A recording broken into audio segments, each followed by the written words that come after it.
Thanks for joining. Pull up a chair. This is episode number 317 of the DeeScussion, brought to you by Bradley Medical Center. Today I've got two friends of mine that have been friends of mine nearly my entire life, Tim Waldrop and Eddie Cartwright. We're going to discuss today the history of the liar's table. We're going to remember some of the people that have passed on and some of the events that happened, some of the fights, some of the ambulances, various things. And no telling where this conversation is going to go, but they're two good friends of mine, and I really appreciate you joining and listening to this discussion.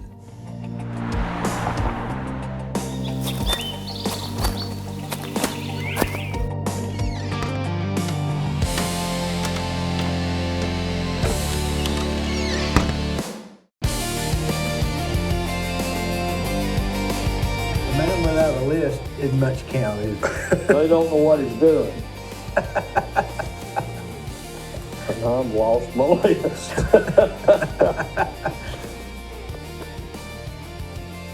Here's John Hintz on that list.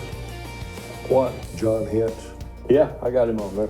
Yeah, there it is. John Hintz, is that Ricky? That's Ricky, Ricky yeah, Dad. that's right. I remember he came. He was a quality guy. Yeah, he was. They made it in Mississippi, you know. Yeah, he reminded me a lot of Kenny Higgins' dad. Remember him when he used to Yeah, come? I remember. He'd eat the country ham every morning. Oh, he and Jim Price. Oh, that's a story I will tell. Yeah. They got into it one morning. Well, we can't tell if everything happens there, can we? You know, Well, don't we have a man that can cut out what needs to be cut out? yeah, but it costs. It don't cost to say the wrong thing, but it costs to cut it out. How about How long you been taking those things? long time? Long time. Boy, they're good. Long. A BC powder. is BC good? powder. A BC powder and a Pepsi. Boy, that's good. You've always said that. Yeah. What's they good? What's it do for you? It makes you more alert. That's what you need. That's what you need, Dee, some energy. When did you think the liar's table started? I think it started, well, I know it started for me at the Rebel. Amory, I remember, ran us off eventually. Is that when he had the police car come in and circled the parking lot? Well, I don't know about that, but he told us one morning there, told Sam Cannon, he said, you know, you all just pull in here and come in here and drink coffee and take up all my parking places, and my regular customers don't have nowhere to park. You all need to go somewhere else. Yeah. And we did. I thought he had a police car He drive did. around. Yeah. It was auxiliary, it wasn't Yeah. a regular car. He was a member of that. Yeah. What year would that have been?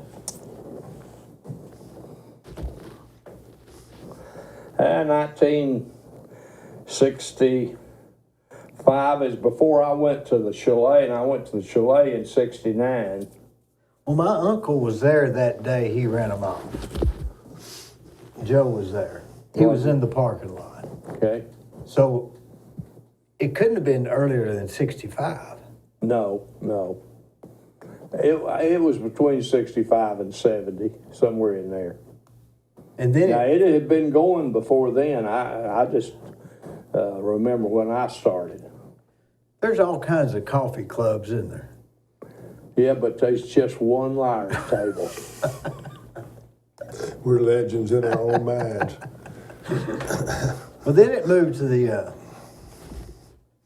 Cherokee. Restaurant. That's That's when right. I started going. Moved to the Cherokee, and that's when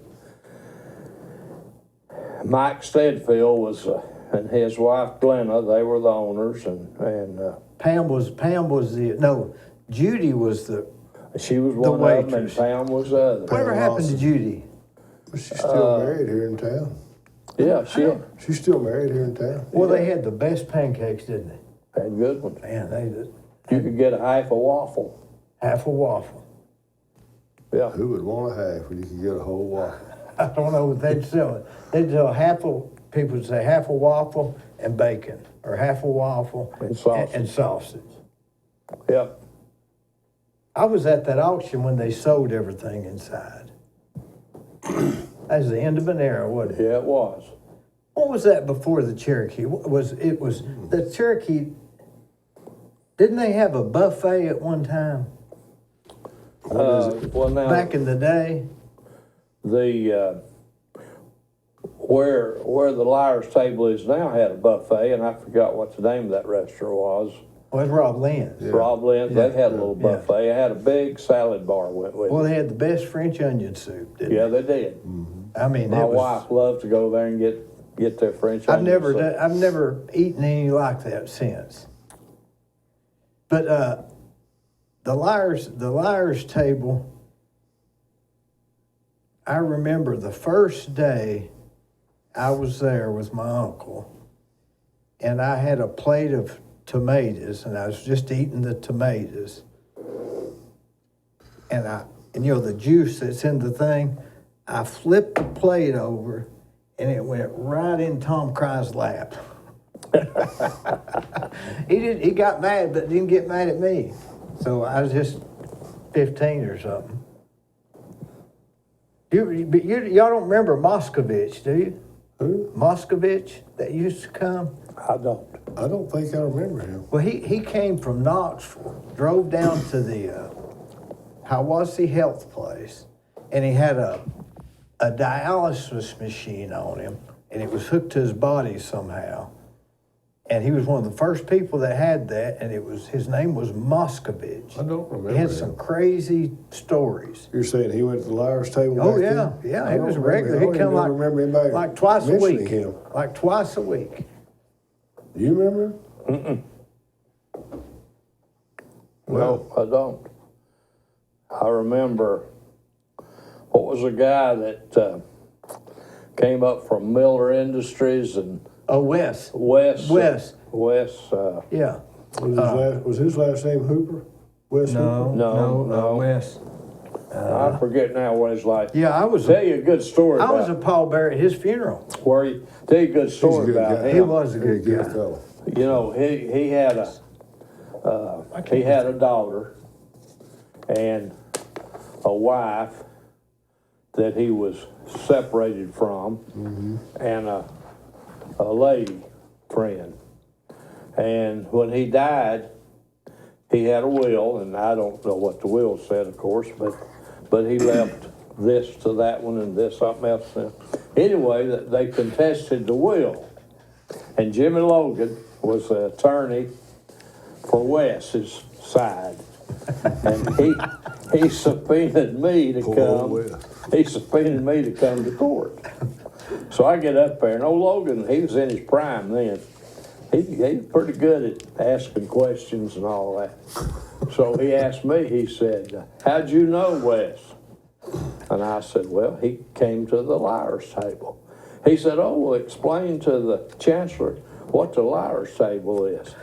And I said, no, I don't need to explain it to her. I said, she's been there politicking. Boy, she threw her hands up and hollered at the secretary over there that was taking minutes, said, strike that from the record.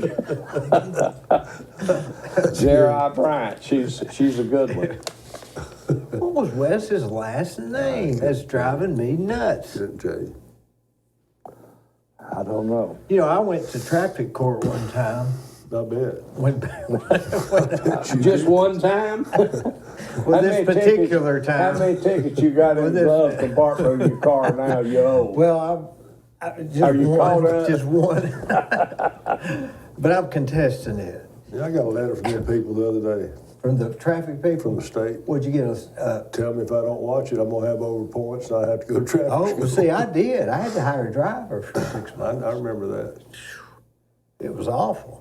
But anyway, I went to traffic court one morning, and that was when Barrett was, I don't know if he's filling in or He if he was was the city He was judge the for a city while. judge. And so I go up there and I sit in that chair, and he said, I guess I better recuse myself since I just had breakfast with him.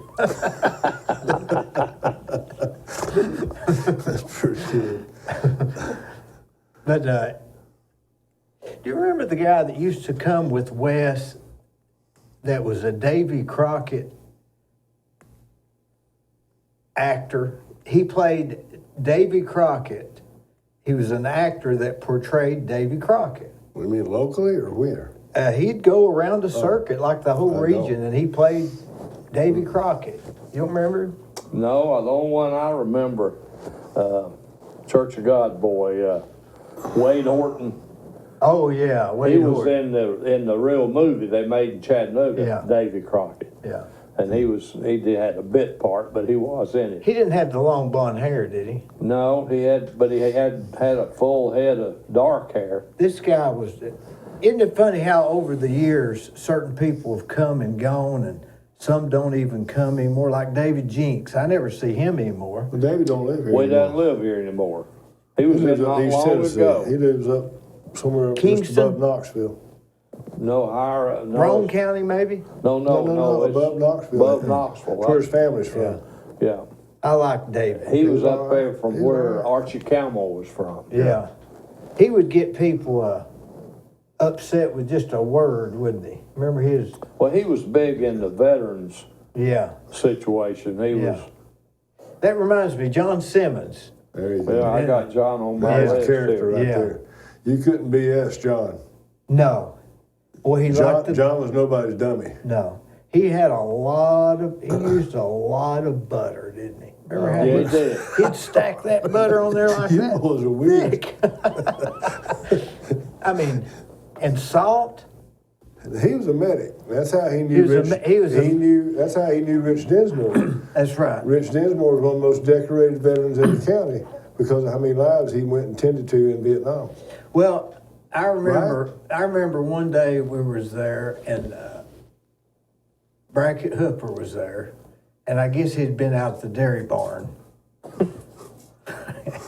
And so, he really liked John, but they'd give each other down the road. But so John came in John and Brackett Brackett. said, "Oh, shoot." He said, "Do we have to fight that darn war again this morning?"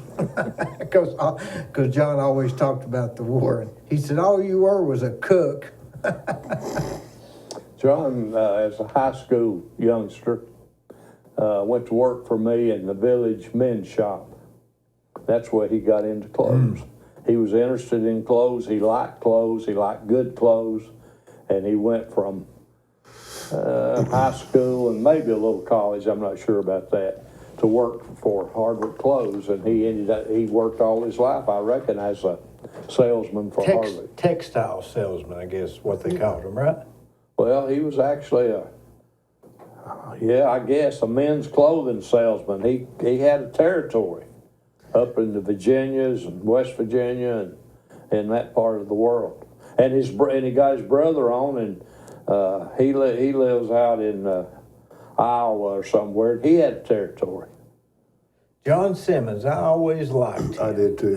He was a John great was not guy. a healthy guy. No. took No, a that's lot what of I'm saying. medicine. He liked a lot He- of butter if you remember, he trimmered a lot whenever he was eating and stuff.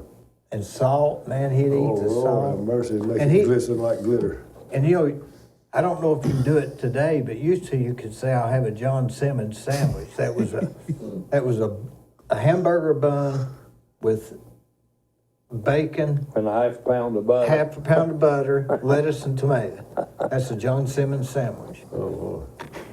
Well, John was standing in line to vote. I voted in Democrat primary one time in my life, and I really wasn't in there to vote for anybody. I was in there to vote against somebody. And when the lady, they always ask you which primary you want to want to vote in. And when I said Democrat, John was standing right behind me. He hollered out loud. Everybody in the courthouse, the post office building must have heard him. Yeah, he said, "Oh, I got to watch him do this." He was a big Democrat, wasn't he? Oh, yeah. Oh, yeah. Strong Democrat. Well, and Strong he Democrat. came But from he was- that. but he His was dad good. worked for TVA and was a lifelong Democrat, and that's the way John was raised, That was like a Reagan Democrat, right? I guess. Except I mean, he don't- wasn't like a Democrat is today. Nobody was. Yeah, nobody. He worked in my campaign as you know, he was a Democrat and helped me in one of my races, and I caught some flack from some Republicans because he was helping me and he was a Democrat. I said, hey, you don't ask them their politics, you ask them for their vote. That's right. What about, there's been a lot of, every time somebody gets ready to run for politics, they'll come to that table for 2 or 3 times. They do, don't they? Every time. Don't you get tired of it? Yeah, and you know that they're just going to be there for a couple of times maybe. Well, that's And a lot of them can't, you know, they can't weather it, because you can't be thin skinned, because they'll do what they can to make you mad. well, Bill Harris one time said, I came in one morning and they all jumped me about something. And Bill said, Dee, don't ever fool with anybody that's 2 cups of coffee ahead of you. Well, you remember, I don't know if you were there, I think Tim may have been there the morning that Gene Officer said something about a load of folks that was getting out of the car. We were at Shoney. that wasn't Gene, that was me. Well, okay, and said something about here comes another load of Democrats or something, and Bill stood up. No, that was Gene. It was Gene. That was Gene. He said, Gene said, say that one more time. No, he stood up and said, say it again, say it again, Yeah, say it again. say it again. Do you remember the morning that we were at Shoney? Remember when we moved to Shoney's there That's for a where short it period? was when he did it to me, Shoney's. Yeah, that was 2 different They times. pulled- He did it to Gene There's a Officer big- at Cherokee. Okay. At the time, and then later, I don't know if you remember, but it was one Sunday morning. That's when they had all the bacon you could eat. Remember that Yes, time? yeah. But so it was just me and you and Bill Harris and Larry Presswood. That's a bad. And Larry was at the end of the table. You know, he always just read the newspaper, you know. He'd sit there like this. He did. So, and you'd said something that ticked off Bill. I can't And believe he that got part. out of his chair and he was coming towards you. And Larry said, sit down, Bill. And that's all he needed was to sit down. He just wanted a little bit of excuse. Well, it's amazing how. And the Bill Harris is a different kind of Democrat now. He'd get mad at you in a heartbeat. He thought the world of you. Good fella. Oh, he thought the world of you. Wasn't your pallbearer at his funeral? That was. Yeah. Sure was. Well, he good told me a Democrat. funny story about 2 days before he died. I went to see him. He was in a nursing home, and he knew he didn't have long. And Judy, his daughter, was sitting there holding his hand, and I went in, sat down, and we exchanged pleasantries. And he said, "Well, I've got something to tell you." And I said, "What is it?" He said, "I'm no longer a Democrat." Well, I like to fell over. I said, "Oh, come on." Yeah. He said, "No." He said, "They tell me I'm going to die." And he said, "I'd rather a Republican die as a Democrat." So he said, "I'm a Republican." He made a joke Boy, he out was of it. full-blown Democrat. I mean, you couldn't even trip him up, could you? I mean, He told a story about, and I'm sure Victor Hicks won't mind me telling this. Victor had a case going with Judy. They were sweethearts. And they had decided they're going to get married. So they go in Bill and his wife's house. And Victor said to Bill, "Want to marry your daughter?" And Bill said, I said, "Well, how you going to keep her up? What kind of job you got?" And he told him something, and he said, "Where are you going to live?" He said, "Well, we just thought we'd use her room here." He said, He said, And he said, that ended that. he was there every morning, wasn't he? Yeah. You know, he didn't eat, really. He just drank. He was just a coffee drinker. That's about right.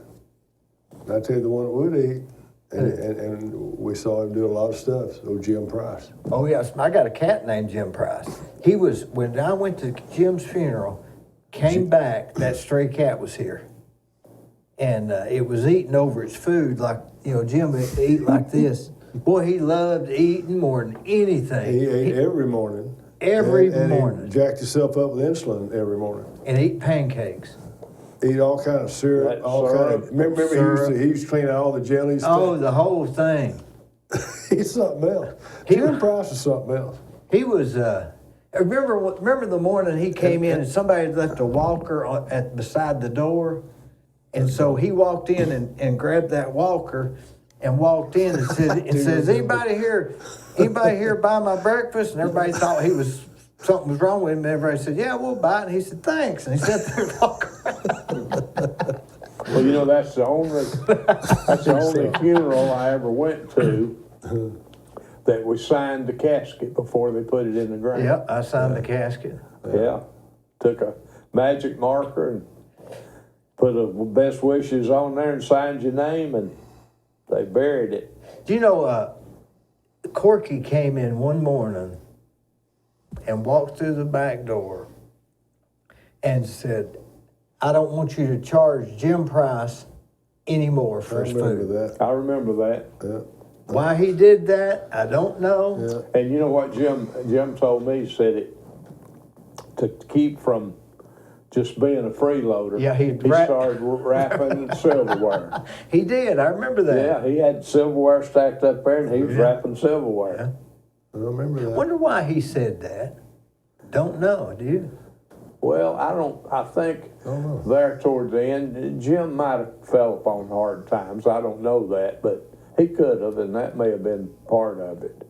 Do you remember the story where Tom Johnson says that he came home and Jim Price was at his house taking pictures? No, don't believe I do. You remember it, don't you? I remember you talking about it. He said, so somebody broke in on his family? Yeah. Jim was and Jim hid in the closet.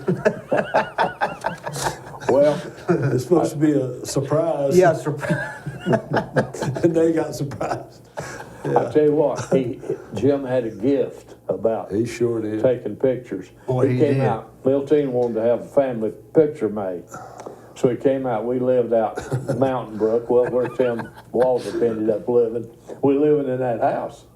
And I said, Jim, Milton wants a picture, and all the kids and grandkids and all were there. He said, okay.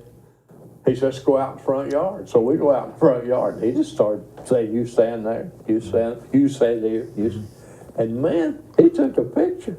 Didn't have to rearrange us or anything. And it's the best picture we ever had made. We've got it in a frame now, hanging in. He'd always turn that camera sideways, and then go like this. How many weddings do you think he did? Oh, He did. man, He did all of them. He back did at the time. everybody's. Was there another studio? And other Sweet than him? 16s and Yeah. everything. Oh man, it was a Jim Price show when it comes to photography.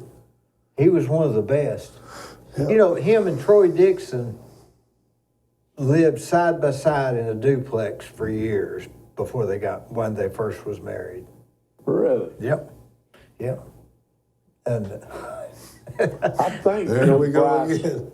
Go to a different character, Troy Dixon. Now see Troy, I loved Troy Dixon. Oh yeah, I know. Yeah. Troy come in, he'd be wrestling his belt up his. Oh, remember the morning he said when Bill Clinton was president, and whenever he talked, when he was going to really try to upset somebody, he'd always act like he was rubbing his head. And he said, Bill, now tell me how many indictments there are against Bill Clinton. And Bill went off. I remember one morning. He was an appraiser for the state right-of-ways. State right of way. Yeah. And he always said he had a picture of him walking with Bush. It's way early on. And Troy was harmless. He's a good guy. he was harmless. He said, I've walked with presidents. tell you what, he came in one morning and had a little roll of plans under his arm. And I said, what you got this morning, Troy? Well, he said, we're going to redo Dalton Pike all the way down to the state line. I said, now, Troy, come on. I said, been going to do that for 50 years. I said, it'll not happen in my lifetime. He said, well, have you got $100? I remember that. I said, what do you mean? He said, I'm going to bet you $100 that in 5 years it's done. Not started, but done. And you know it was. I didn't bet with him, but it was. He should have known. Yeah, he should have known. He worked for T-Dot. Yeah. I'm sure y'all don't remember the morning of this, but one morning he had bet Gene Officer something, a breakfast.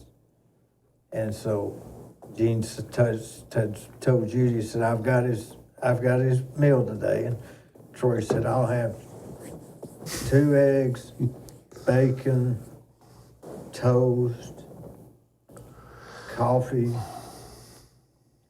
2 pancakes, orange juice, and a glass of milk. And when he said a glass of milk, Gene hit the roof. He said, no, I'm not buying your milk. That was the big argument. He says, well, you said you'd buy my breakfast. He said, yeah, but I didn't say I'd buy your milk too. We wouldn't do that down there. Remember when Troy said, Ben Moore came in one morning, he was talking about how hard he worked, and he said, now, Ben, he said, now, remind me, I keep forgetting, which foundry was it you worked in? Because, he'd worked, but not worked like that. Well, Ben used to come pretty regularly, and that you remember, I don't know, maybe both of you were there when Ben spilled eggs on his old sweater. They did the oil change. Yeah, and he'd leave it on there. Yeah, but this morning he got his napkin and he didn't have any water, and Brackett was sitting there, and he stuck his napkin in Brackett's water and cleaning off his sweater, and Brackett just took the water and dumped it all in his lap. Well, I looked at Moore and I could see his face had turned red, and I thought, uh-oh. But Moore sat there for a minute with his head down, never said a word, stood up, walked out the back door. Later on, I said, Ben, you did well, because that could have been serious. And he said, well, here's the way it is. He said, I've been friends with Brackett 50 years. And said, Brackett would have a little refreshment early in the morning. Said he kept it out at the farm he said he kept it. Ben said he kept that's where the cows had got their water in his boot. Yeah, and he did carry it in his boot. Yeah, he had a half pint. And Ben said, I knew he'd already been to the farm. And he said, I didn't need to cause a problem. Said, that wasn't really my buddy. That was somebody else. And that was the end of it. Well, I remember another guy. I think his name is, he's from Monroe, Louisiana. I think his name is Waldrop. He had some Waldrop, no T, right? Well, he had some words one morning with a young man out there, and it's the only time I've ever seen the mayor have to go home and change his socks and shoes because it had gravy and jelly.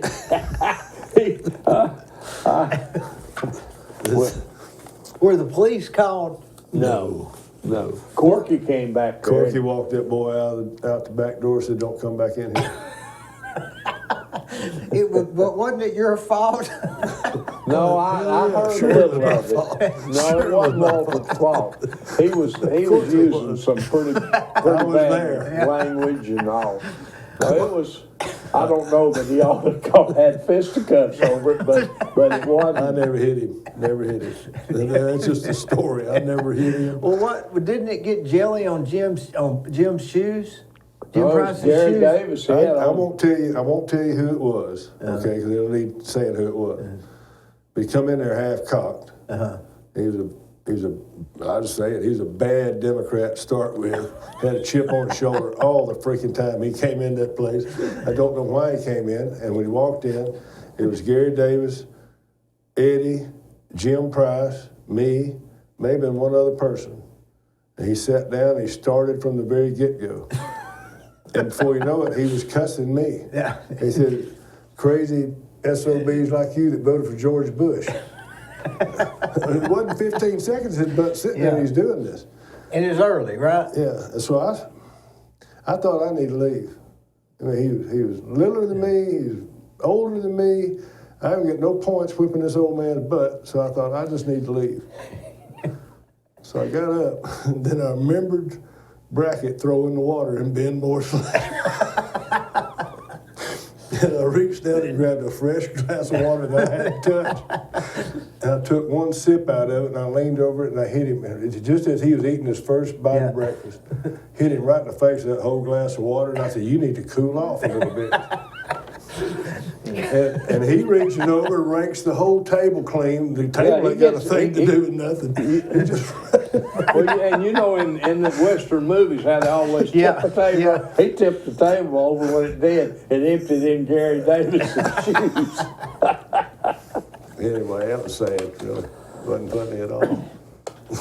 You remember when one morning Denny was sitting there eating, and about that time Corky had walked through the back door, and Denny said, "Boy, this bacon's not crisp enough." And by the time he finished saying that, Corky just grabbed his plate and said, "Well, don't eat it then," and walked back to the... So Denny was just sitting there with that. You know, it took us 3 times to get landed at Old Fort. The first time I went there, nah, we don't need y'all here. Oh, yeah. They said, y'all just a bunch of coffee drinkers. Said, you know, we don't need nobody. Where was we going then? We'd been to Shoney's, that's gonna tear it down. Yeah. And I went back about 2 weeks later, and he said, "Let me think about it the second time." Yeah. And I told him the second time, I said, "Look, at least half or more people that show up eat." I said, we're an eating bunch of people. And third time, he said, I'll give y'all this table right back here, and y'all just be quiet and shut up. Yeah. Well, that didn't happen. That didn't happen. No. There's been all kinds of stuff. We have had a few people pass out, and the ambulance had to come, you know. But you know, Brackett Hooper is probably one of the largest characters there ever was at that table. Yeah, I remember You got to give him his due. He was larger than life, man. Well, do you remember the morning that they got in the big argument about where Mouse Creek started? Yeah, Gold Cry.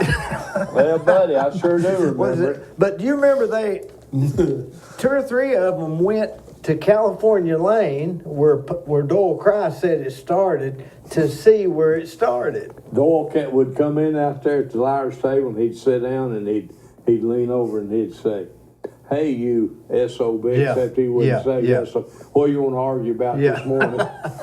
And he'd eat a whole bowl of lemons. Remember that? Yeah. He'd eat lemons. I'd walk in the back door and say, "Hey, you crazy SOB.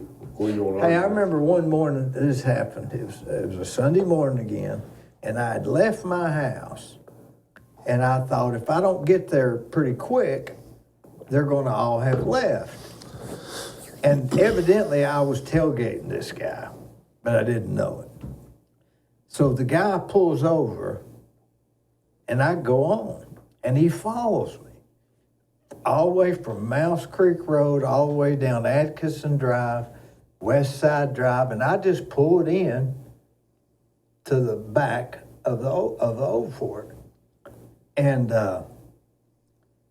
I thought to myself, if I'm going to get beat up, at least somebody will know me. So I pulled over, and he said,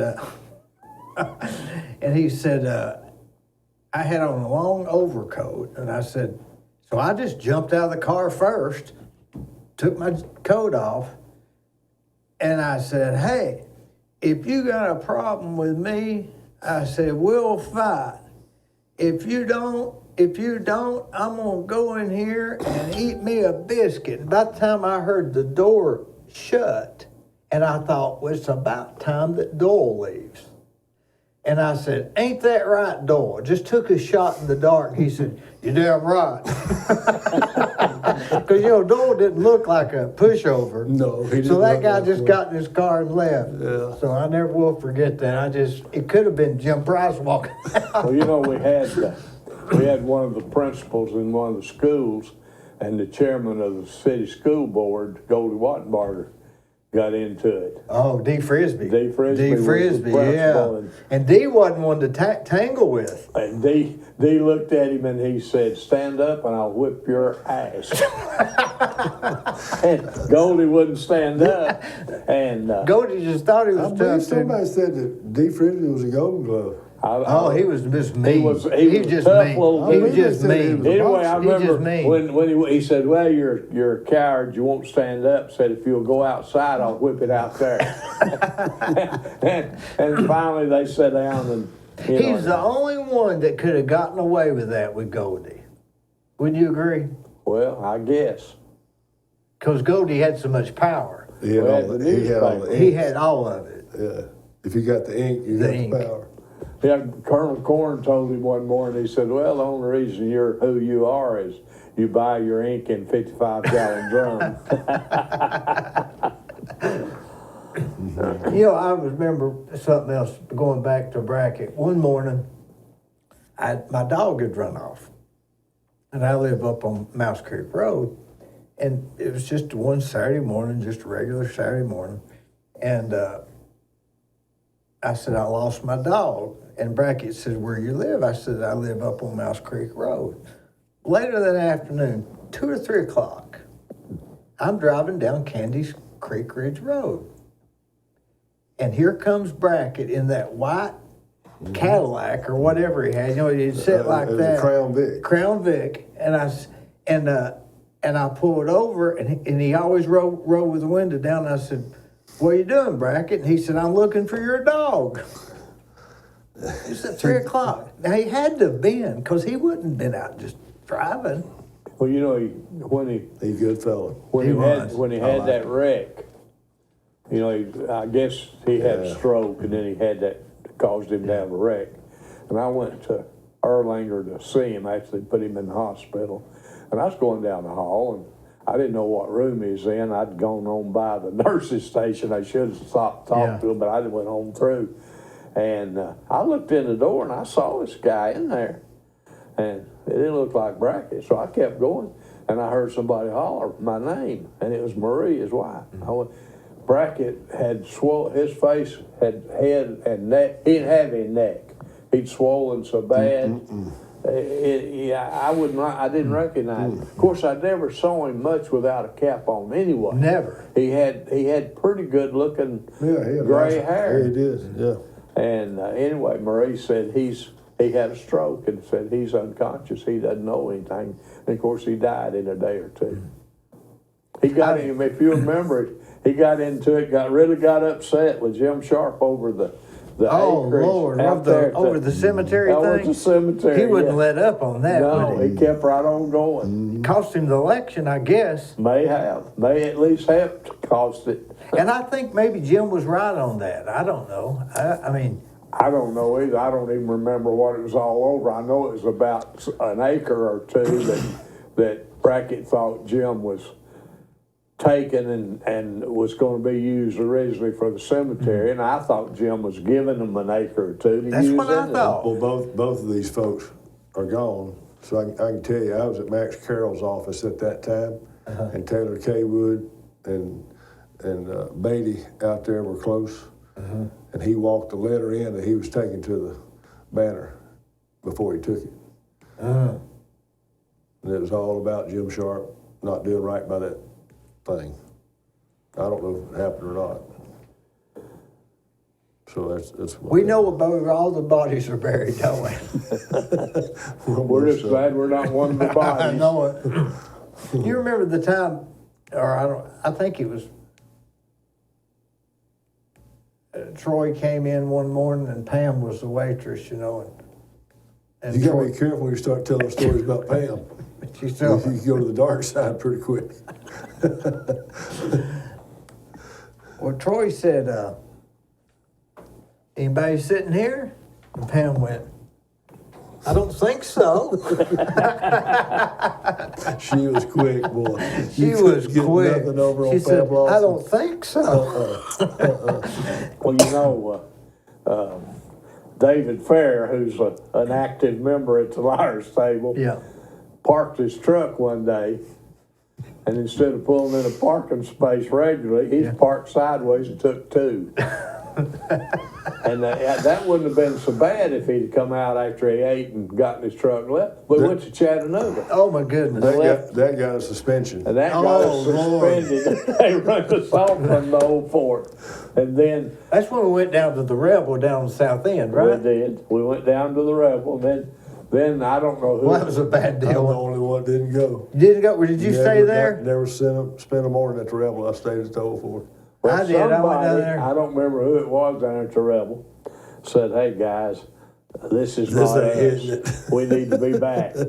And Oh, it wasn't us. no, It was all and messed up. I think it was Rick Simpson. Says, "Why don't you go talk to Corky?" Yeah. So I go talk to Corky, and Corky said, "Well, let me tell you this." He said, if you boys will leave by 9 o'clock on Saturday morning." Said, "Now the other days it's okay, but Saturday mornings we're busy.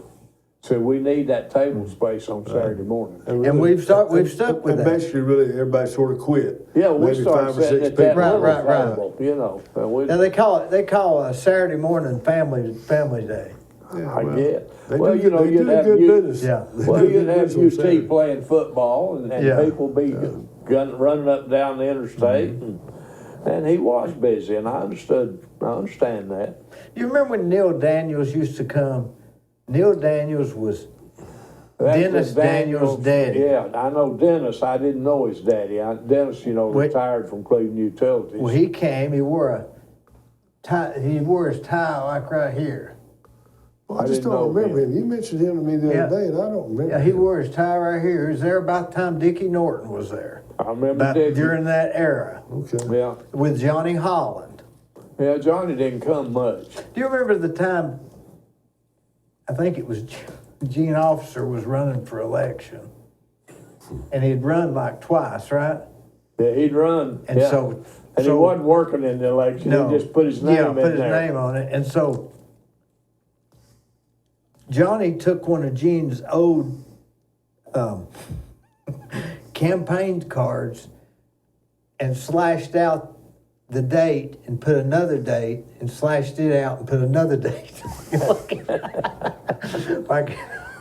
like he was too cheap to buy more cards. He put it in that menu holder. You remember Max Carroll used to come to the table? Oh yeah. You never knew if Max was mad or not. He was a different turn guy. he was- Max was a lot like Dee. He had a little saying or two, and he'd come in there and he'd look at me and he'd say, "What are you gonna do today?" Yeah. He didn't really care. It was just No, something. he just tried to talk. Yeah. He was so focused on what he did, he just might not even see. You know what I'm saying? His mind was. You worked with him a while, Yeah, right? down there, right. He pretty smart. He always- always called me punk. Punk. Yeah. What are you doing, punk? Yeah. And he'd come up, pop me, punk. Yeah, he always hit you like this. Yeah.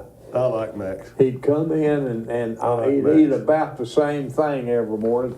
He'd order white toast and he'd get jelly and he would put it right in the middle crossways of his piece of toast, and then he'd fold his toast one time, and that's the way he'd eat it every morning. Isn't it funny how people eat certain ways all the time, Well, especially breakfast? What about Charlie White? Remember Charlie White used to come, the preacher? Big but- Charlie White? Yeah, I remember, just barely remember. He didn't come a lot either, but yeah, I He remember. came on like during the week on select Yeah, times. he did. He's passed away now. John Hintz, Ricky comes now, Oh yeah. and John was in the you was talking about that. Pioneer credit business with Johnny Holden. Always wore the hat. Yeah, and a good guy. And Yeah. and Ricky's spitting image of him. Looks Oh, just yeah. like Looks him. just like him. Who was the guy that did the Caterpillars? The road graders? Kenny Higgins' daddy. Yeah. Well, we tell one about him from time to time. So he called steroid stereos. Yeah, He said, "The stereos." boys taking them stereos. He said, them boys taking them We laughed. stereos. And he'd come He in, was something he'd else. come in walking kind of like Yeah, this, like yeah. he'd already been working or something. Yeah, I mean, he and Jim Price exchanged words. they one morning. did, boy. what happened is Price said something about, you just a bulldozer operator. Oh, Lord. He looked at Jim, and Jim had evidently been somewhere to take a picture, and he had that real frilly tuxedo shirt on. He said, if I wore a queer shirt like you got on, he said, I wouldn't say anything to anybody. Oh, Jim looked at him and didn't speak anymore.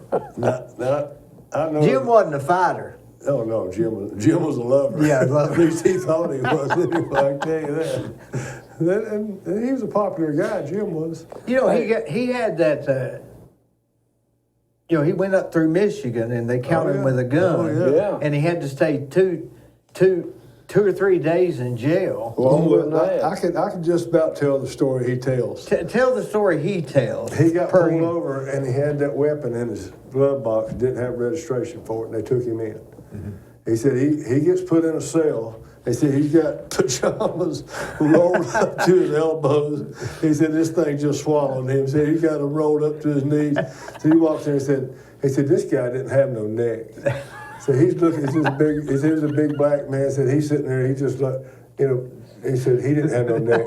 So he just went like this, he just had humps. Like this right there. He said, Jim said, he walked in and I said, I'm a badass from the South and better not nobody mess with me. He said that big old black boy just laughed and laughed and laughed. He was there for a while. We were there for 2 days.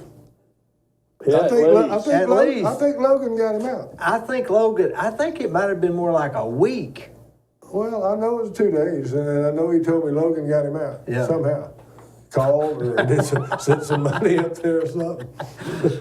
Jim was all right. Jim could do it. I'll tell you one of the characters from the table is Ralph Cartwright. Oh, Ralph, Yeah, you Ralph. could go 15 minutes talking about Ralph. Ralph. You know, he called ball games.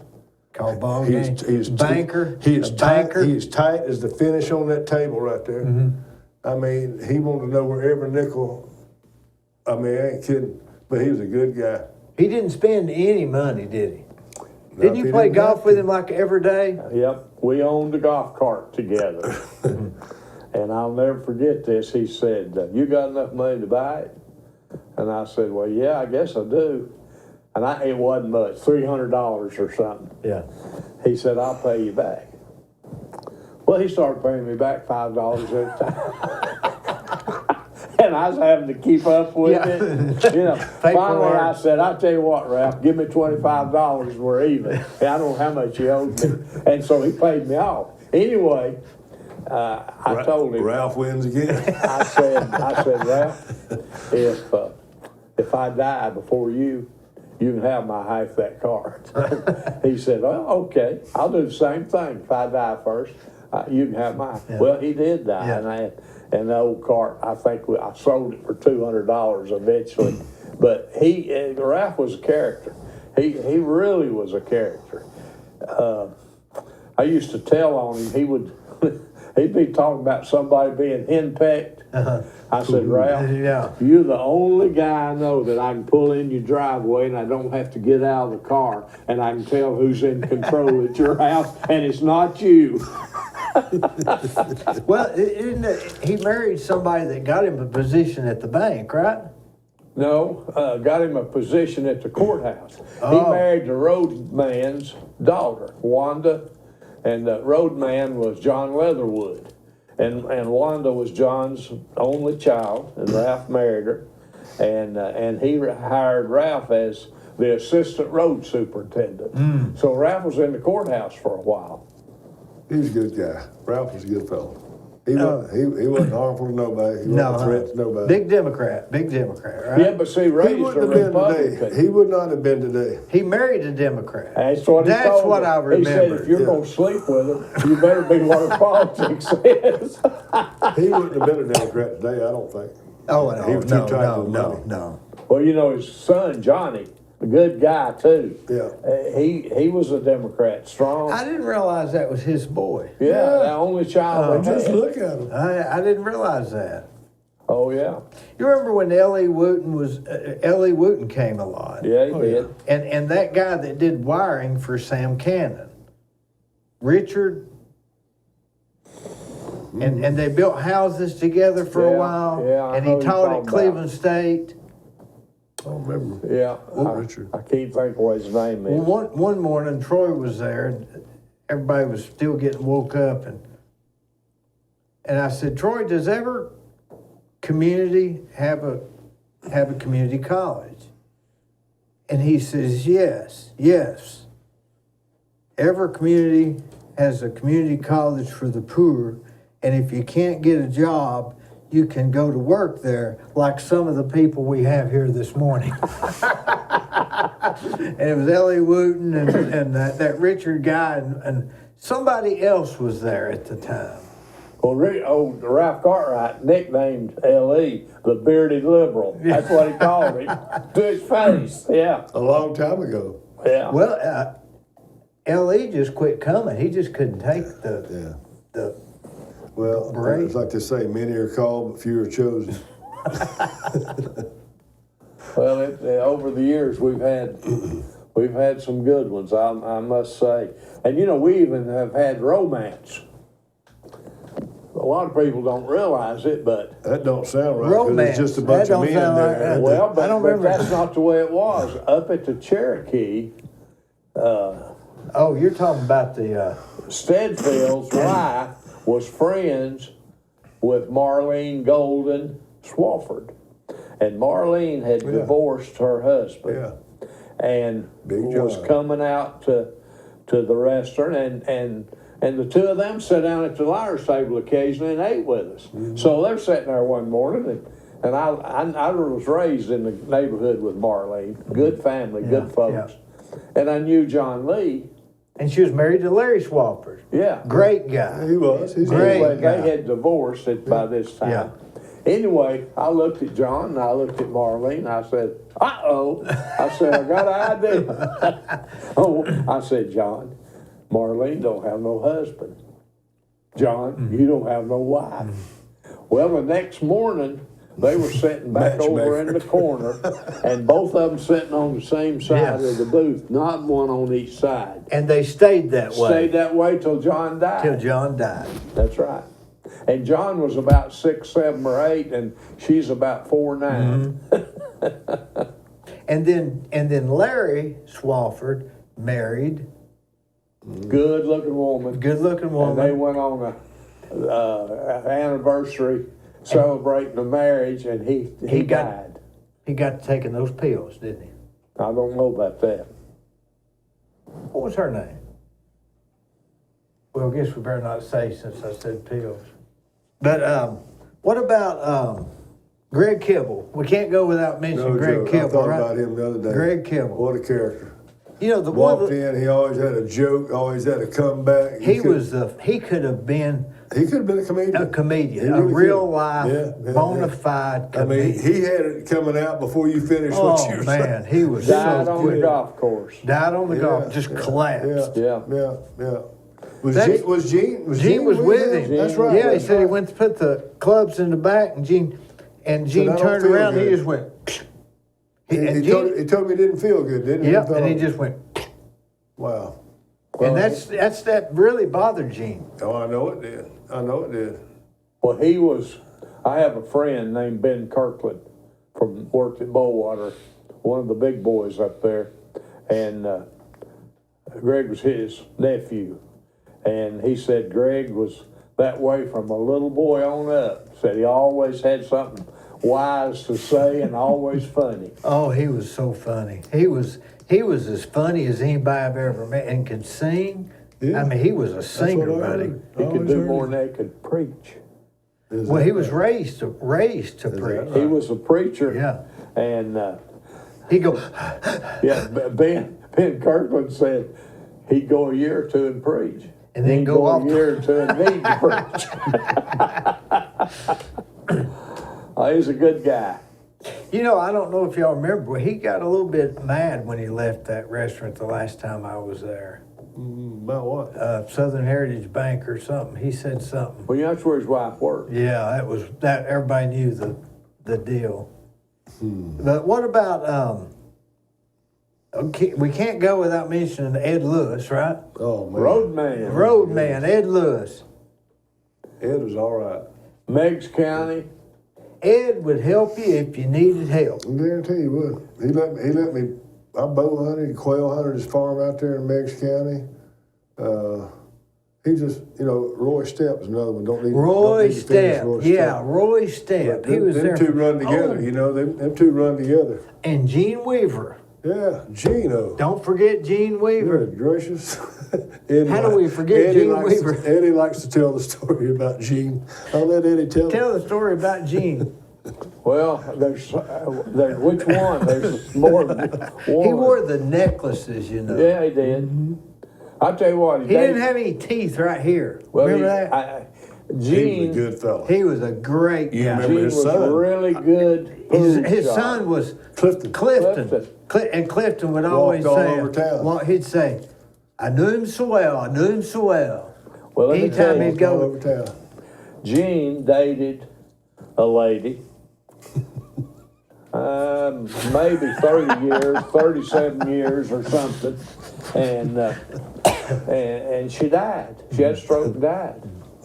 So Gene was playing in the senior choose up down at Waterville that I played in every morning, and man, he drug around. Oh, no smiling. He just was down and out. Well, one morning we was teeing off. He just whistling and singing. I said, what's wrong with you, man? He said, got a new girlfriend. And I said, what? And he told me who it was, and I'm not going to say who it was. But I said, Gene, I don't know how old you are, but for some reason I do know how old she is. She's at least 10 years older than you are. He said, that don't matter. He said, I was over at her house and said I was laying on the couch with my head in her lap and said she was petting me a little bit and said I was enjoying myself. And she said, Gene, let's go to bed. He said, hell, that's the best offer I've had today. She said, no, you old fool. Said, go home so I can go to bed. He was a good guy. Gene Weaver, I remember him, man. Well, Gene came out my house one day after we had played, and he knew I was on the board of directors at Life Bridges. He always liked you. And he said, I need help. I said, what's wrong, Gino? He said, I'm not going to live forever. And he said, my son's going to have a place to live.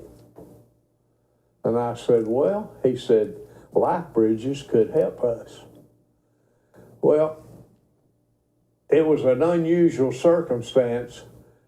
To be eligible for Life Bridges and to get federal money and state money, the IQ had to be 70 or below.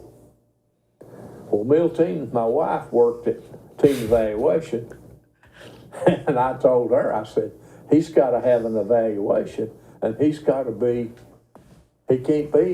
above 70. And he needed help. Oh, yeah. Absolutely. Absolutely. Gino didn't have no money. I said, if he's 70 or above, he can't qualify. And I said, they don't have any money, so I know they can't pay it out of their pocket. Milton said that doctor that did the evaluation came up from Atlanta, and she said, and you got to know my wife, she's pretty straight-laced. She doesn't do many off-color things. And I said, you need to talk to that doctor. So she did. And she didn't say, would you change but she told him that story. Well, he tested him, and he came in 71. So he was 2 points above. But when the report come back, he was just 69.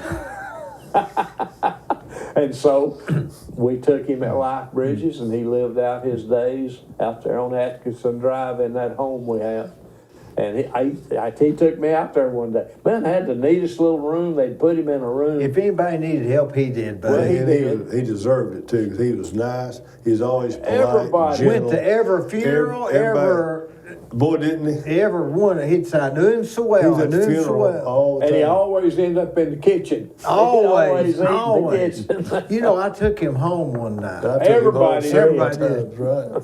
But I took him home, and somehow or another, I ended up in his basement. And and he had a water spigot Oh, yeah. coming out of the ceiling, and that was where he took a bath. And now think about that. Cold water. That's right. Didn't have any hot water. They used to live right across from Deer Park. That's where it was at. That little house. Yeah, Gene. Jordan I said, Avenue. Jordan Avenue. Yeah, I said, Gene, what kind of shower? He said, he had a hose run up in there. Through the foundation bin or That's something. right. That's right. And you just reached up there and turned on the nozzle, and you had cold water. Well, just think about in the wintertime down there. Probably wasn't even any heat in the basement. Go down there and take a cold shower. And you know, Gene was always well dressed, wasn't he? Yeah, Gene himself. Yeah. I mean, he was a dude. He was always groomed. Yeah, up. groomed. He was. Yeah. Gene Weaver, I about forgot about Tell you him. what he is. He was. He could shoot that snooker. He was really good. Was he a good golfer? No. You know, he's about like I was. He was more like, just a ladies' man, right? Oh, he liked the ladies He now. did He like really them. did. He did. I forgot that lady's name. He dated so long. But I said, Gene, why didn't you marry her? And he said, well, it worked the way we had it, so we didn't mess with I it. think that he had some religious convictions, I think. That I know where he went to church. Yeah. I went to his funeral. I was the honorary pallbearer. And they thought well of him at that Christian church right up the street here. You know, Roy stepping over to Roy, he shot his age in golf just about till he got sick. and smoked the whole time. I think so. He quit there at the end. Did he? How long? A few years A probably. year? 6 Not- months? Not that long. Yeah. He walked in. He smoked like a chimney. He walked man. in the restaurant one morning and said, "Oh, he always called me Tim Rowe." Yeah. He said, "Tim Rowe." He said, "You want to buy a shotgun?" I said, "From you?" He said, "Yeah." I said, "Yep." I didn't even know what it was. Yeah. He said, "Yeah, I want to buy it." It turned out to be a sweet 16 12 gauge Remington in the bag. I said, "What you want for your gun?" He said, $550. I said, "I'll come be over in about an hour." He was a nice fellow. Roy What was all right. his relationship to Bob Kaler? Or was there one? I don't remember. You know, he Now, worked his for Jack wife- Hall. You know his He worked wife- for Jack Hall. Yeah. Well, you know. Oh, yeah, Jack Hall used to come to. Well, you know who Is Jack Roy's still alive? wife? Yeah. You know Yeah. who Roy's wife was? When you worked at the chalet, she was there. What was her name? I can't think of her first name. She Not worked. Francis. No. She worked for me for a long time. She's a great employee. She died of breast cancer, and then he remarried the lady that he was married to when he died. That was his second marriage. Well, he was related to Bob Kaler. No, I don't Because know. I went to a party one night at their house. The Now, building. Joe Lee's related. Bob. Yeah, Joe Lee, that's his uncle, isn't it? Yeah. Joe Lee's who's? Bob Bob Kelly. Kaler and Joe Lee. Oh, is that right? Joe Yeah. Lee's mom was Bob Kaler's sister. And Bob had Well, I didn't know that. and Bob had a younger brother and that died early. Well, he was, he'd tell you off in a minute now, wouldn't he, Bob? He's a good guy though.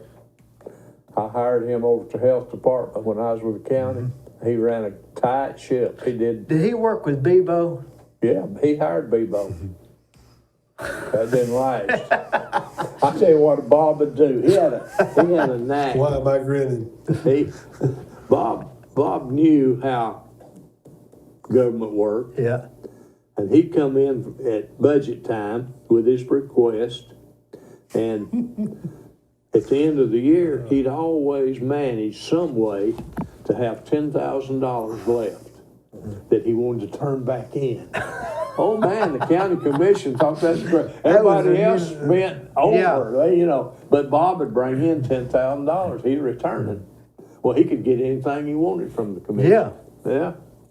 Pretty smart. They'd sit in the back at the right when you walked in that side door, and there'd be Bebo here, and then there'd be Bob Kaler, and then later it was Bebo and Louis Alford, wasn't it? Dickie offered. Dickie Alford, yeah. Boy, Dickie, he would make it work, man. He'd make it work. He's in my place Well, at you Brackett. know, another guy I just forgot about was the electrical engineer from Cleveland, York. He used to sit at the table. Didn't he? Oh, did. Ralph, Ralph yeah, York. yeah, Ralph York. yeah. He was a good guy. He was a great guy. Something he showed me one time. He was checking out at the register. I'll never forget it. Long time ago, nothing really to remember. And he was right there at the register, and they had some little sweet things or something right there. Uh-huh. And somebody said, "Go ahead, have you a couple of those, whatever." So he got 2 of them. He put them in his pocket. He said, "I'll wait home till me and my sweetheart have them together." I'll never forget him saying that. Let me tell you what happened to me. Like the 3rd house I built, I got a hold of a nut. The only nut I ever got. And that guy was going to come down there, and I hadn't done nothing. I just graded the lot. And he was going to come down and tell the inspections officer. I guess I was 20 years old. I was just a kid. And so I'd been eating there at the restaurant with Ralph. And so that guy come bebopping up the stair. I said, "Ralph," I said, "that guy's coming here to try to get me in trouble somehow." And so the guy came up the stairs and he opened the door, and Ralph said, "Come right here and here with me, sir." And he took him into that side room, shut the door. A few minutes later, the guy walks out and leaves. And Ralph said, "You won't have any more trouble out of him." Have no clue what happened. I liked Ralph York. I did. I liked him. You know, he ran for politics He one did. time and lost. He did. Bad. He ran for county commission. County commission. Yep. If you remember, one of the guys who lost the worst was old Jim Sharp. I know it. Yep. And he had that. Probably the last prominent Republican Yeah. to get beat by a woman. And Jim would have been a really good at what he was doing. I'll tell you a story that gets right next to myself. I got beat. I ran 6 times, and last time I won all of them. I got beat that last one, and I'll never forget this as long as I live. I was at home. It's a couple of days after the election. Well, here come the mailman. Had a sympathy card. It's from my opponent that had beaten me, a sympathy card. And I thought, well, you know, smart ass. Yeah. Yeah. So I didn't say her the Yeah. next day. Here come another sympathy. 24 days in a row, I got a sympathy card. Well, that's low, isn't it? It is. 24. I've still got our Miltine. It irritated me, Miltine. Boy, I great. bet. She said I could whip her, you know what? I said no. And Well, that's out a of sore character. loser, isn't And it? back in the day, Miltine was playing tennis every day. Yeah. She probably could have whipped it too. But anyway, 24 sympathy cards. Now, I will say this, they signed them, 2 of them. The candidate and her associate, they signed them. Was the associate a guy? No? Boy, that's low, isn't it? But anyway, that's talk for another day. Let's don't talk about that. I didn't come out here to the now famous DeeScussion to talk about that. Well, let me ask you this. Do you remember the morning that Glenn Cantrell had lost a bet to Brackett? And Glenn Cantrell came in with his entourage. You know, he always had an entourage he went with, and paid Brackett. And I always liked Glenn Cantrell. I really did. And I remember that morning, he came in with that entourage and paid Brackett. It was a big deal. I can't remember what that was He wanted about. to be seen. He wanted to be seen. Well, He I'll wanted to tell know you that he what got... else.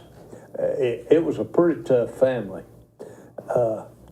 He came to me one day when I was director of public works for the city. And he said, I got a boy. And I think he was coming out of maybe the penitentiary, I've forgotten. And said he can't get a job. Nobody will hire him. And he needs to I know work. who you're talking about. He said he needs to work. I don't remember where I had an opening. Anyway, I hired him. Well, from then on, Glenn was my buddy.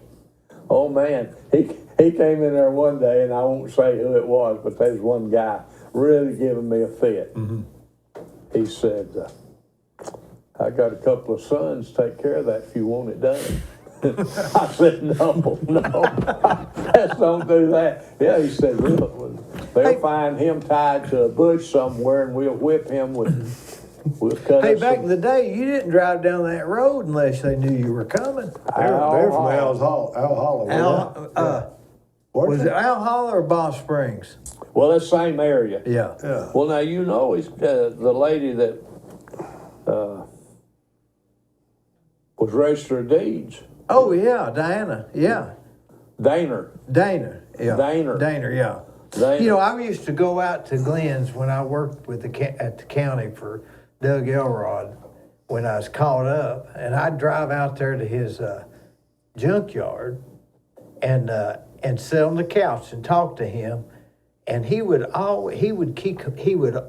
get a glass of Coke, put it in the refrigerator, and leave it till all the fizz was gone. That's the only way he drunk it. Well, I hired him as a night watchman. He was a good one. He was a good guy, Glenn Cantrell.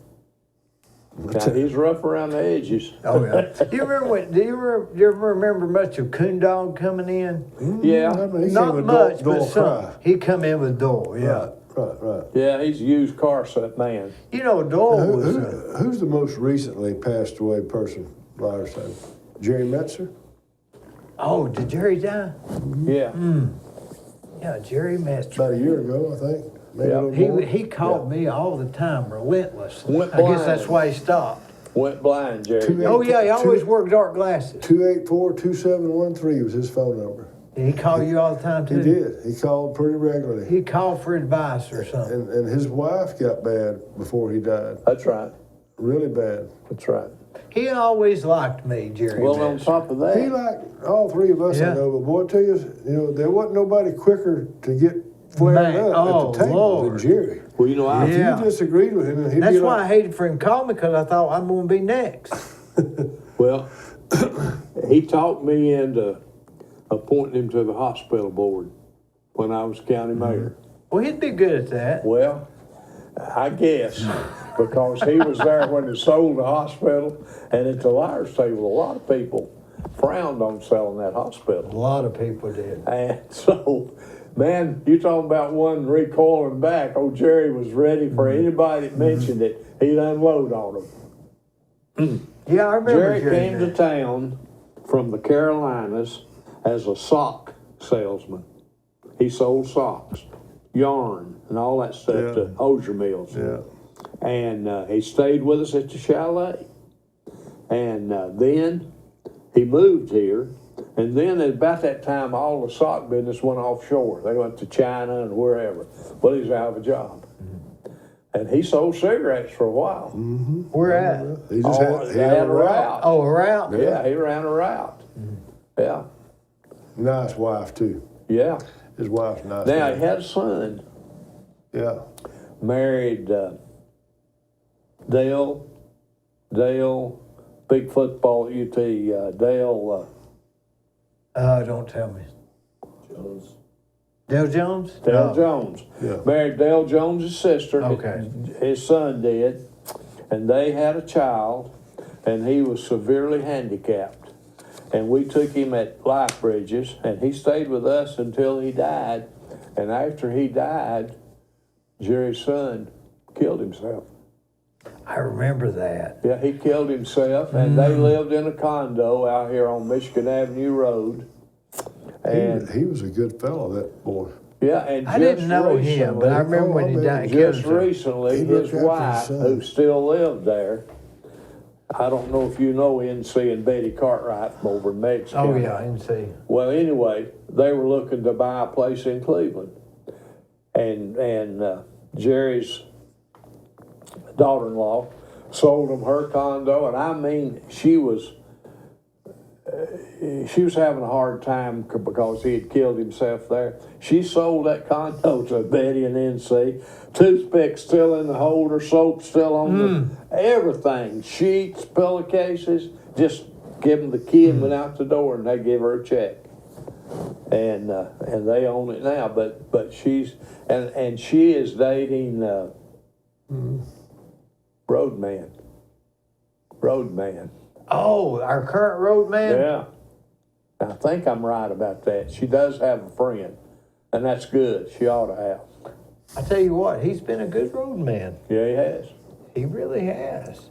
He told me one night at Ed Lewis's 91st birthday party down at the Elks Club, I sit with him. He said, well, how's the liar's table? And I said, okay. He said, you know you're the only one there that's for me. Oh, no, I'm for I it. said, no, there's more than that. Yeah. He said, well, everybody else was talking against me, and the predictions was that I was going to get beat, but said somebody sent me word that you was the only one for me. And he said, I just want you to know I appreciate that. You know, just because you think somebody's going to win doesn't mean you're not for somebody or nothing. You're just making a... I understand. I remember when it was just, we ain't on politics, but I remember when John Kimball ran. I mean, not John, Barrett Painter. I saw John today. Yeah. When Barrett ran, we were honest about that. We didn't think Barrett was going to win that. Mm-hmm. And he did, you know. Well, you know, one of the most... We might would have loved for him. Yeah, what about our yearly the election prediction? How accurate have we been? We've been all over the place. Troy used to do a pretty good one. Oh, yeah. He'd write his up. He'd write it. Yeah, he'd write it up. He'd bring it in. Well, he was a prognosticator. Yeah, he'd bring it in.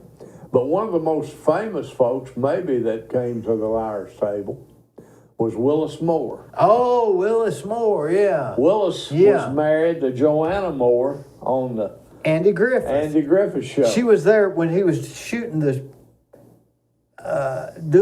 the skeet shoot. That's right. And she wanted, yeah. Well, now that Willis married her, and Willis told me this story himself. Oh, he was married to her. Oh, yeah. Oh, she was He pretty, married wasn't her. she? Yeah, Willis was living in Atlanta. Of course, he's from here. I always wondered how he made a living in the jewelry business. Yeah. I don't know. I don't think he did. I really. don't think he did either. Anyway, He lived in Edgewood all these years. I mean, Yeah, explain. made We it never some- could he figure made it all that somehow. out. well, he had a brother in the watch repair business, and I think he made the money. But anyway, Willis told me they went to a party one night in Atlanta, and there she was. And he said, I liked her looks. And she was willing to go out with me. And so we dated, and said I married her. But said we went to another party, and some folks were there that did screen tests, and they encouraged her to have a screen test, and said she did. And they liked what they saw, and she wanted us to move to California. He said, I wasn't going to California. So I told her I wasn't going to California. She said, well, I am. And she went, and they divorced. Well, she wasn't from here. She was from Atlanta. She was from Atlanta.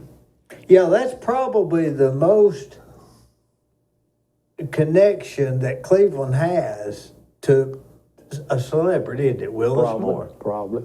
But when he died, he didn't have any money. Don Harris's sister was in that movie here. Yeah, Judy was Judy. in Wild River. Yeah. Yeah. But Bill Harris's daughter. but Willis's wife, she had several pretty big roles, right? Oh, yeah. And she died, she was married to Ryan O'Neal, and that little girl that played in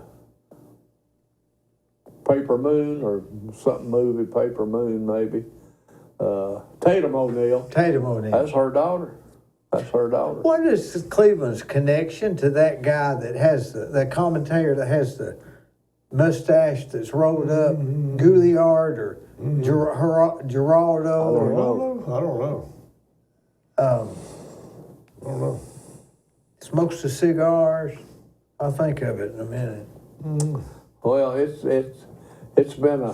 What about the guy that ran the gas station, Liner's gas station, came for several years. Frank? Was it Frank?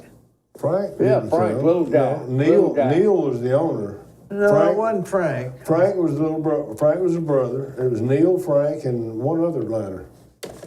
I don't think it was Frank. He had blonde hair. We owned it forever. And he owned it about the time he sold it. He was coming to the restaurant. Scotty McGowan got it from them. Scotty McGowan had that service station right after the liners. Oh, really? Yeah. He bought it? You're not talking about Homer Harris's place. No. Yeah. He had Liner's gas station on Ocoee Street when they pumped your gas, where Blades and is now. But what was that guy's name? Frank. They were the Frank doesn't sound right. Frank was and had a big wife and not fat but a Big tall woman. That's He Frank. can't chew tobacco? Yeah. Oh, what about Liquorhead? Remember Liquorhead would come in all the time? Liquorhead Brian. Yeah. Sam Cannon. Oh, Yeah. Sam Cannon. Golly, you can't forget Sam Cannon. Tell you I quick. love Sam Let me tell you a Cannon. quick story. I love Sam Cannon. He was a good When I fellow. was with the county, Ed Lewis was road man, and I don't remember what the business was, but we had business with the governor, so we're going to go to the governor. And Ed had a van. We was going to drive that van, and Sam Cannon had helped mightily in the governor's race, so Sam wanted to go with us. Uh-huh. So Sam's riding in the front, Ed's driving. Me and maybe Harry Deathrow, the city mayor, was in the back seat. Well, we went across the cut up here at Ooltewah, and we were driving pretty fast. Well, I heard the siren, and I looked. State Yeah. was behind us. And old Ed pulled over. State trooper came up. He very nice, very polite. He said, "You know how fast you were going?" Ed said, "No, sir, I was talking." And he told us something, 85 or something. And we talked, Ed talked to him there a few minutes. Then a minute, Sam said, "Well, we're on our way to see your boss." He looked in there and he said, "Oh, Mr. Cannon." He knew Sam. And he said, "You know, y'all going to slow this thing down." He let us go.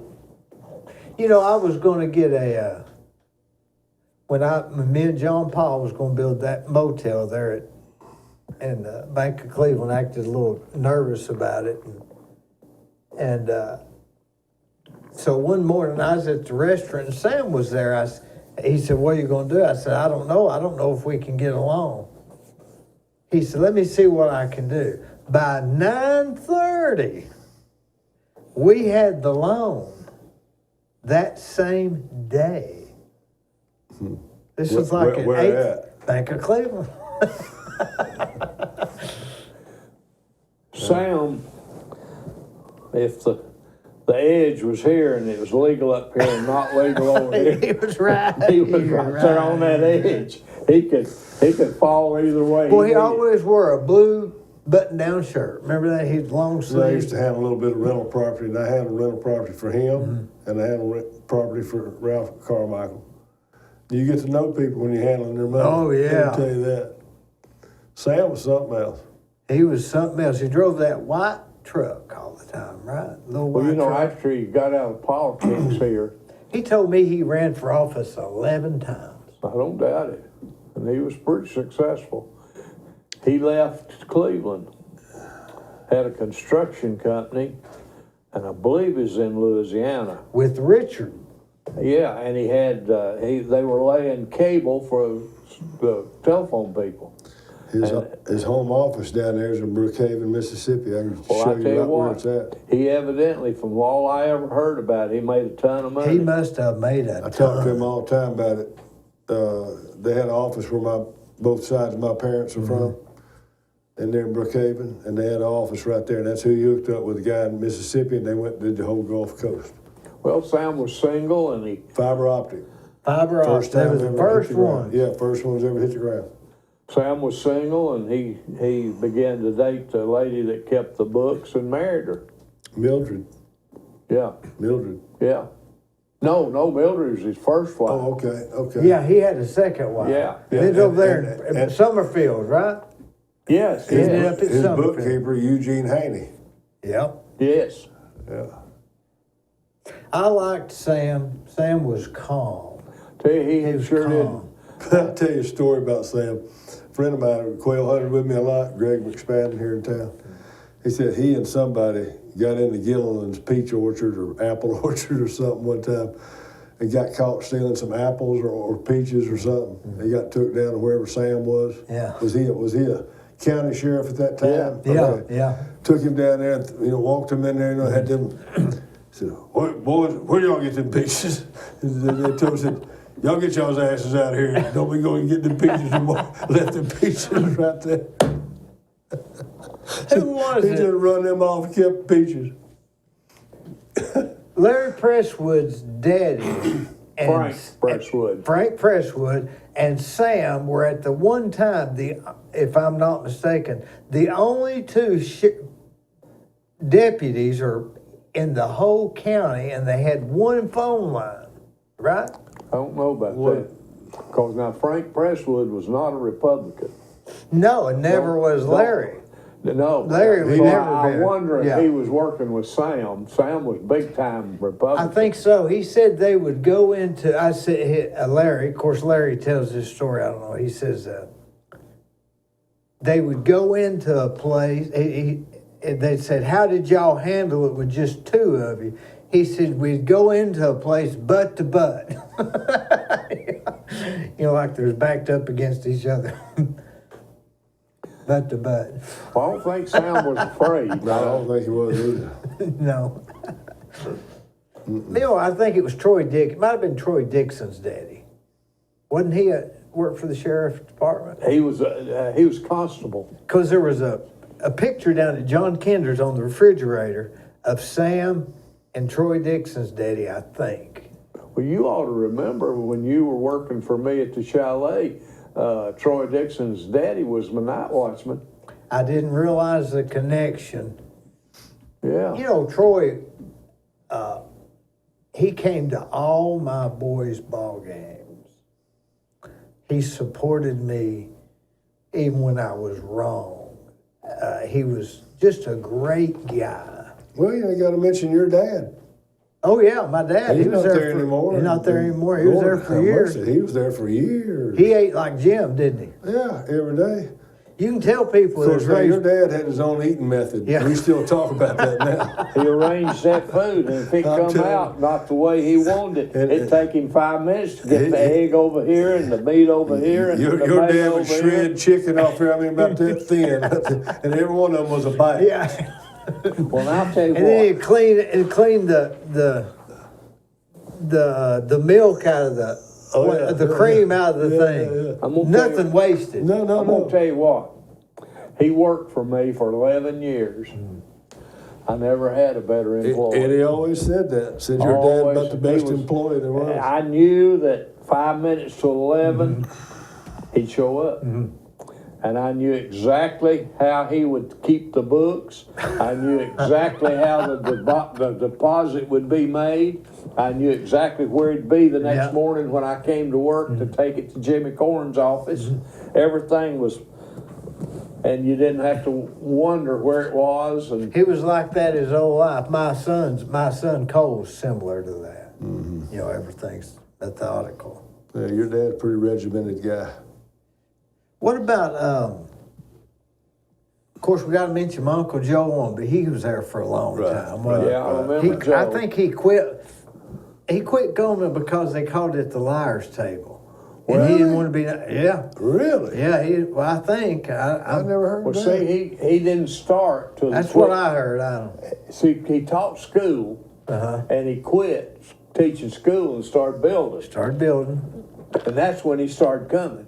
When he was teaching school, he didn't come. He couldn't. No. But when he started building, I think he must have went to the job and got everything going. Then he'd come. Yeah, he'd come, and I worked for him a lot of times, and we'd go to the job and then come there or go to Munford's. But that was a whole different area, wasn't it? It was. What about, Well, we've had Governor Haslam, if you'll remember.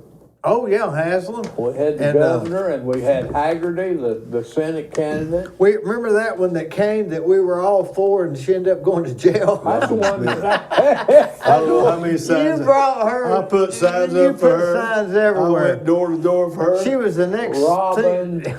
Now she did win, didn't she? Yeah, she Oh, yeah. won. But then Robin, she got what was her last? Smith. Yeah. Yeah, Yeah. she was the best thing since sliced bread. Here's the deal. I don't know why I get involved in that crap, but Scotty Mayfield. Maybe. And we ain't on or how politics. those signs end I up in the put back up of your truck. 48. I put up 48 4x8 signs for Scotty Mayfield in 4 or 5 counties. And he lost. He's got a sign in everybody's refrigerator. Well, you worked harder than he did. Well, I probably should. Well, you know what? He didn't care if he won or not. No, he didn't care. You know, He didn't care. I have talked to him since then, Uh-huh. and he tells me, he said, you know, I don't know what I was thinking about. And he said, I didn't need that job. I didn't really want that job. He said, some of my buddies talked me into that. He should have won. And he said, I had been on TV in everybody's house in the I district. took a 4x8 sign of his out here to Kent Smith's farm across Met Golf Course and hung it by some limbs where it would blow in the air when people went by. Hey, they'd he's a see that class sign. act. He He's a was a class good He's a guy. class, yeah. Yeah. And he got a great wife. Yeah. And he lives in his daddy's house up there now, Scott Mayfield. I've had him here on the show. He's Yeah. a super guy. Well, he's got a family farm up there that all the families take their kids to. I can't read this I took right. him through the courthouse down there, and everybody really liked him, and everybody talked about his ice cream, and he should have won that race. You know, I don't believe that Mayfield's ice cream same as it used to be. Oh, it don't taste the same. Well, Dean Food Company bought it, and I'm not knocking Dean Food Company. I don't know anything about ice cream other than I like it. Yeah. But you know, I can remember as a kid that Mayfield strawberry ice cream. Yeah. Oh man. Oh, man. It was creamy and rich. And, Thicker or something. Thicker. yeah, it was good. Good. I may get some ice cream tonight. I can't read this right. Bluebell now is the one to get. Is it Bluebell? Are they Bluebell. similar? Yeah, it's about $10 a bucket now. I can't read this. Waitress? Who? Waitress? I don't know. I must have been. That's your writing. Who you got, Eddie? Can you think? Well, Governor Haslam, we you know, he came and C.A. Kyle and I took him to lunch after he came to the Liars Table one morning, and I told him, I said, Dr. Kyle will make you a contribution. He'd like to eat lunch with you. C.A. was interested in socialized medicine, not Python. And then that was the topic. And so we went down to Cafe Roma and sat in that corner booth up there with him. And he hadn't been elected at that time. And I don't know how much he gave him, but he wrote him a check for contribution to his campaign. And he was a very smart guy. Mm-hmm. Yeah. Of course, his daddy, Jim Haslam, owns all those Pilots. pilots, yeah, and now they bought Love. Those truck stops, they own Love as well as Pilot. Isn't it a shame that you got to pay these politicians to come? Well, I mean, but see, let me Somebody's tell you. going to. Yeah, but let me tell you, you just don't realize how much it costs to run. It's amazing. Now, I'm the finance man for Gary Davis, and I know how much money it cost him to run, and I know how much he's got left. When I ran for county mayor, it cost $5,000. That's about what I spent. Man, that's a What does it drop cost now to run the city? of a county. Yeah. That's the one it costs Yeah. because you got a lot more territory to cover. And back then, newspaper was big. You ran ads in the newspaper. Well, you don't Yeah. do that much anymore. Now it's social media, and there's still some radio stuff. But TV came into play. You know, a lot of them get on TV. It'll cost $50,000. Remember when Jim Price took the picture for Of the hole in the Troy road. Dixon Of for the hole in the road. wall? Got- so got Ed, his camera down so on the Ed road. Lewis would win. Make it look Yeah. like a big pothole. And that was so Ed would win, right? Yes. Yeah. Who was he running against then? Bud Henry. Yeah. Yeah, Jim got down and took a picture of the pothole right here, and it looked like it was a big crater, See right? that, Yeah, and on top of that, he took one of, I think a honeysuckle vine or something and got around the stop sign. Yeah. Well, they got a whole bunch of honeysuckles and put on it and took a picture. Boy, that's dirty pool, isn't it? Dirty politics. This is a guy we hadn't mentioned. Don Irvin. Oh, Don, I got a story about Don. I bet you do. A lot of people do. One morning we were there and everybody was going to go to some kind of a court trial. So after we ate, we all jumped in the car and went to the courthouse to watch this trial. So I'm driving around the thing trying to get a parking spot and my phone rings. And Don's in the car with me. He rode with me. So, and it was his son. He said, "Do you have my dad with you?" And I said, "Yeah." He said, "Well, you know he's got Alzheimer's, don't you?" And I looked, I looked at him. I said, "No, he looks fine to me." And he said, "Well, he's got Alzheimer's. He did. Can you bring him home?" And I said, "Okay." And I said, "Don, I got to take you home." And so I drove him home and watched him go inside. And that was the last time we talked. Well, I've got a story about him too. We was at Shoney's, and dementia had set in, and he was moaning and groaning about nobody to play golf with him anymore. Well, I didn't know he had dementia, so I got to feeling sorry for him. So one morning I told him, I said, "I tell you what, Don, in the morning, come down here dressed to go play golf, and we'll go down to Waldrop and play golf." So he did. He came in the next morning. I loaded him up, took him down there. Ralph wasn't playing that day, so we go up there to our little golf shed where we kept that old cart, and I backed it out of there, and we played 18 holes, and I paid me paying his green fee. Yeah, and he had all that money. yeah. Anyway, I paid his green fee. Lo and behold, it wasn't 2 days till somebody at the Liar's table said, "Man, you ought to hear that story Don's telling about you." Oh, Lord. And I said, "What do you mean?"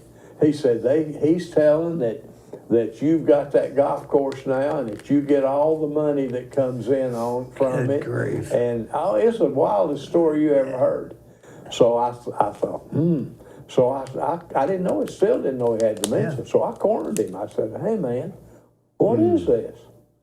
Well, he said, "I never heard nothing about that." And he had told it. 2 or 3 people had told me. So then I found out that he was not right. And You got to be careful with people that's got dementia because you don't know what they're going to say. Because not everybody. See, when I had him in the car, he looked perfectly fine to me. Did Sonny Hicks ever come to y'all's table? In the No, early days? No. Different. You know he passed away. Yeah. Just the other day. Different type of great guy, but not that kind of guy. he wasn't. He wasn't full of bull. No, he wasn't full of bull. Yeah. It's been fun the years. You know what's interesting to me is just now that I'm older, looking at all the people that's been there. There's no real discernment between the people that had money and the people that lived well and the people that enjoyed life that correlates with the money they made. Does that make sense? Yeah. There's nothing. nothing. You would have Troy sitting next to Ben Moore. You'd have Troy sitting next to Ben Moore. Now, Troy enjoyed life as much or more than Ben Moore. Probably. And but he never. All his life, he didn't make as much as Ben made probably in 6 months. You know? But still, I understand what you're saying. So it that table has taught me stuff because I've been there since I was 14, and it's taught me that money does not make you happy at all. Time, availability, and flexibility is what makes you happy. Because you couldn't come to that table if you had a regular job. They wouldn't let you stay there until 9 o'clock. Well, you saying that, let me tell you this. A fellow told me one time, and I thought about it. Money's not worth anything if you don't spend it. Think about that. Well, if you don't spend it, it's no more than just the points on a pinball machine. That's right. So I got the points. Who cares? If you got plenty of money but you don't spend it. So what is with all of these different people, we've seen them all. They've all come through there. What is the key to having a happy life? Because I could argue that Gene Weaver, who had a handicapped son, who didn't have a wife, I could argue that Gene Weaver was happier than I am. You could. You could argue it, but I wouldn't believe it. Well, I mean, Dee, listen to me. Listen to me And now. in Gene's world, Gene didn't need nothing. Right, he didn't need nothing. For That's 37 years, he had a Listen to me, main Dee, steady listen. lady.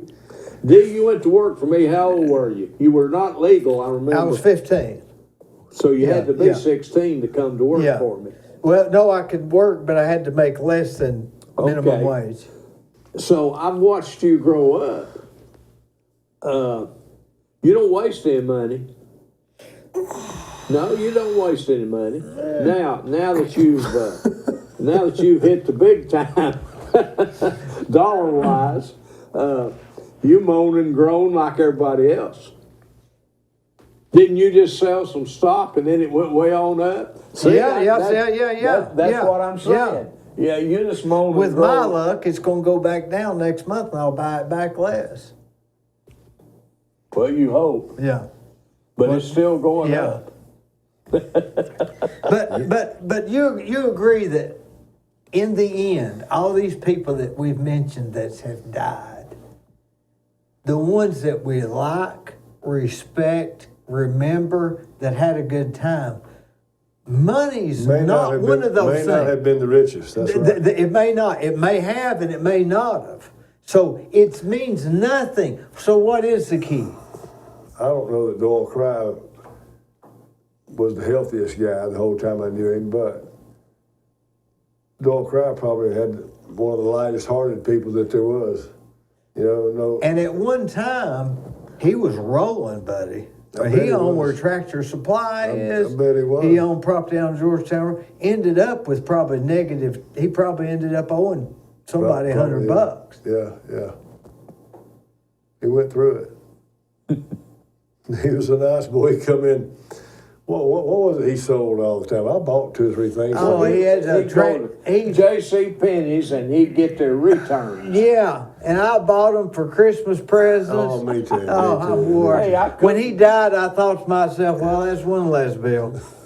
Well, I tell you what, I cooked breakfast one morning and invited everybody to our table, and here they come. Yeah, he sold stuff there that morning. And he brought Milton an iron, one of these steam irons. Yeah, It never did work. yeah. Hey, Never I did bought work. a one of these I bought something from remote him. control cars for my kids from him, and it didn't work for That's Christmas. the reason they brought them back to J.C. Penney's. They didn't work. He was a character. Now, I'll tell you what. I grew up with him. He's a little bit older than me, but not much. He always had a good-looking lady around. Always did. Let's see now. His ex-wife, Which one? the first one, Randolph, she was married. She was married to fence man. no, the other Dino. one. Dino. That's a fence man. Yeah, she's Frank. So Randolph was her daddy. Lived down that's next right. to So South she End of was County. married to Dino McKenzie, That's right. and her daughter is married to Johnny Lewis. That's right. That's right. Good-looking women. Good looking guy. Well, let me You know, tell I you. remember here a while back. I was with Johnny, and we was doing. I don't remember what we was doing, but anyway, I was sitting in the car with him. It was at the height of COVID, and he was driving. And I said, hey Johnny, I said, I just noticed that me and you weren't wearing a mask. I said, are you not afraid of COVID? He said, hell, I got it now. And he's I sitting in the car with him. Let me tell you good about I'm sitting in the car with him. He's like, I got it now.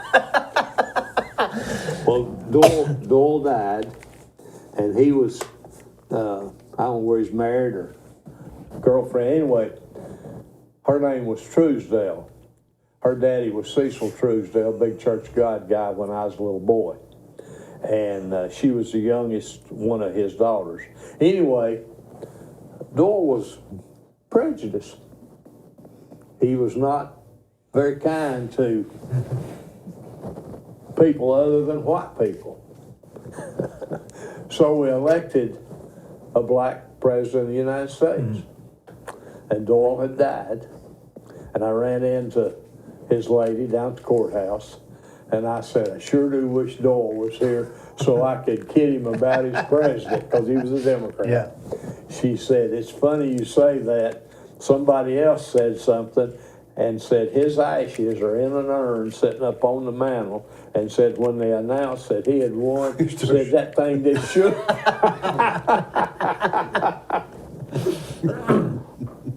Who is the last person that's died from that Probably- table?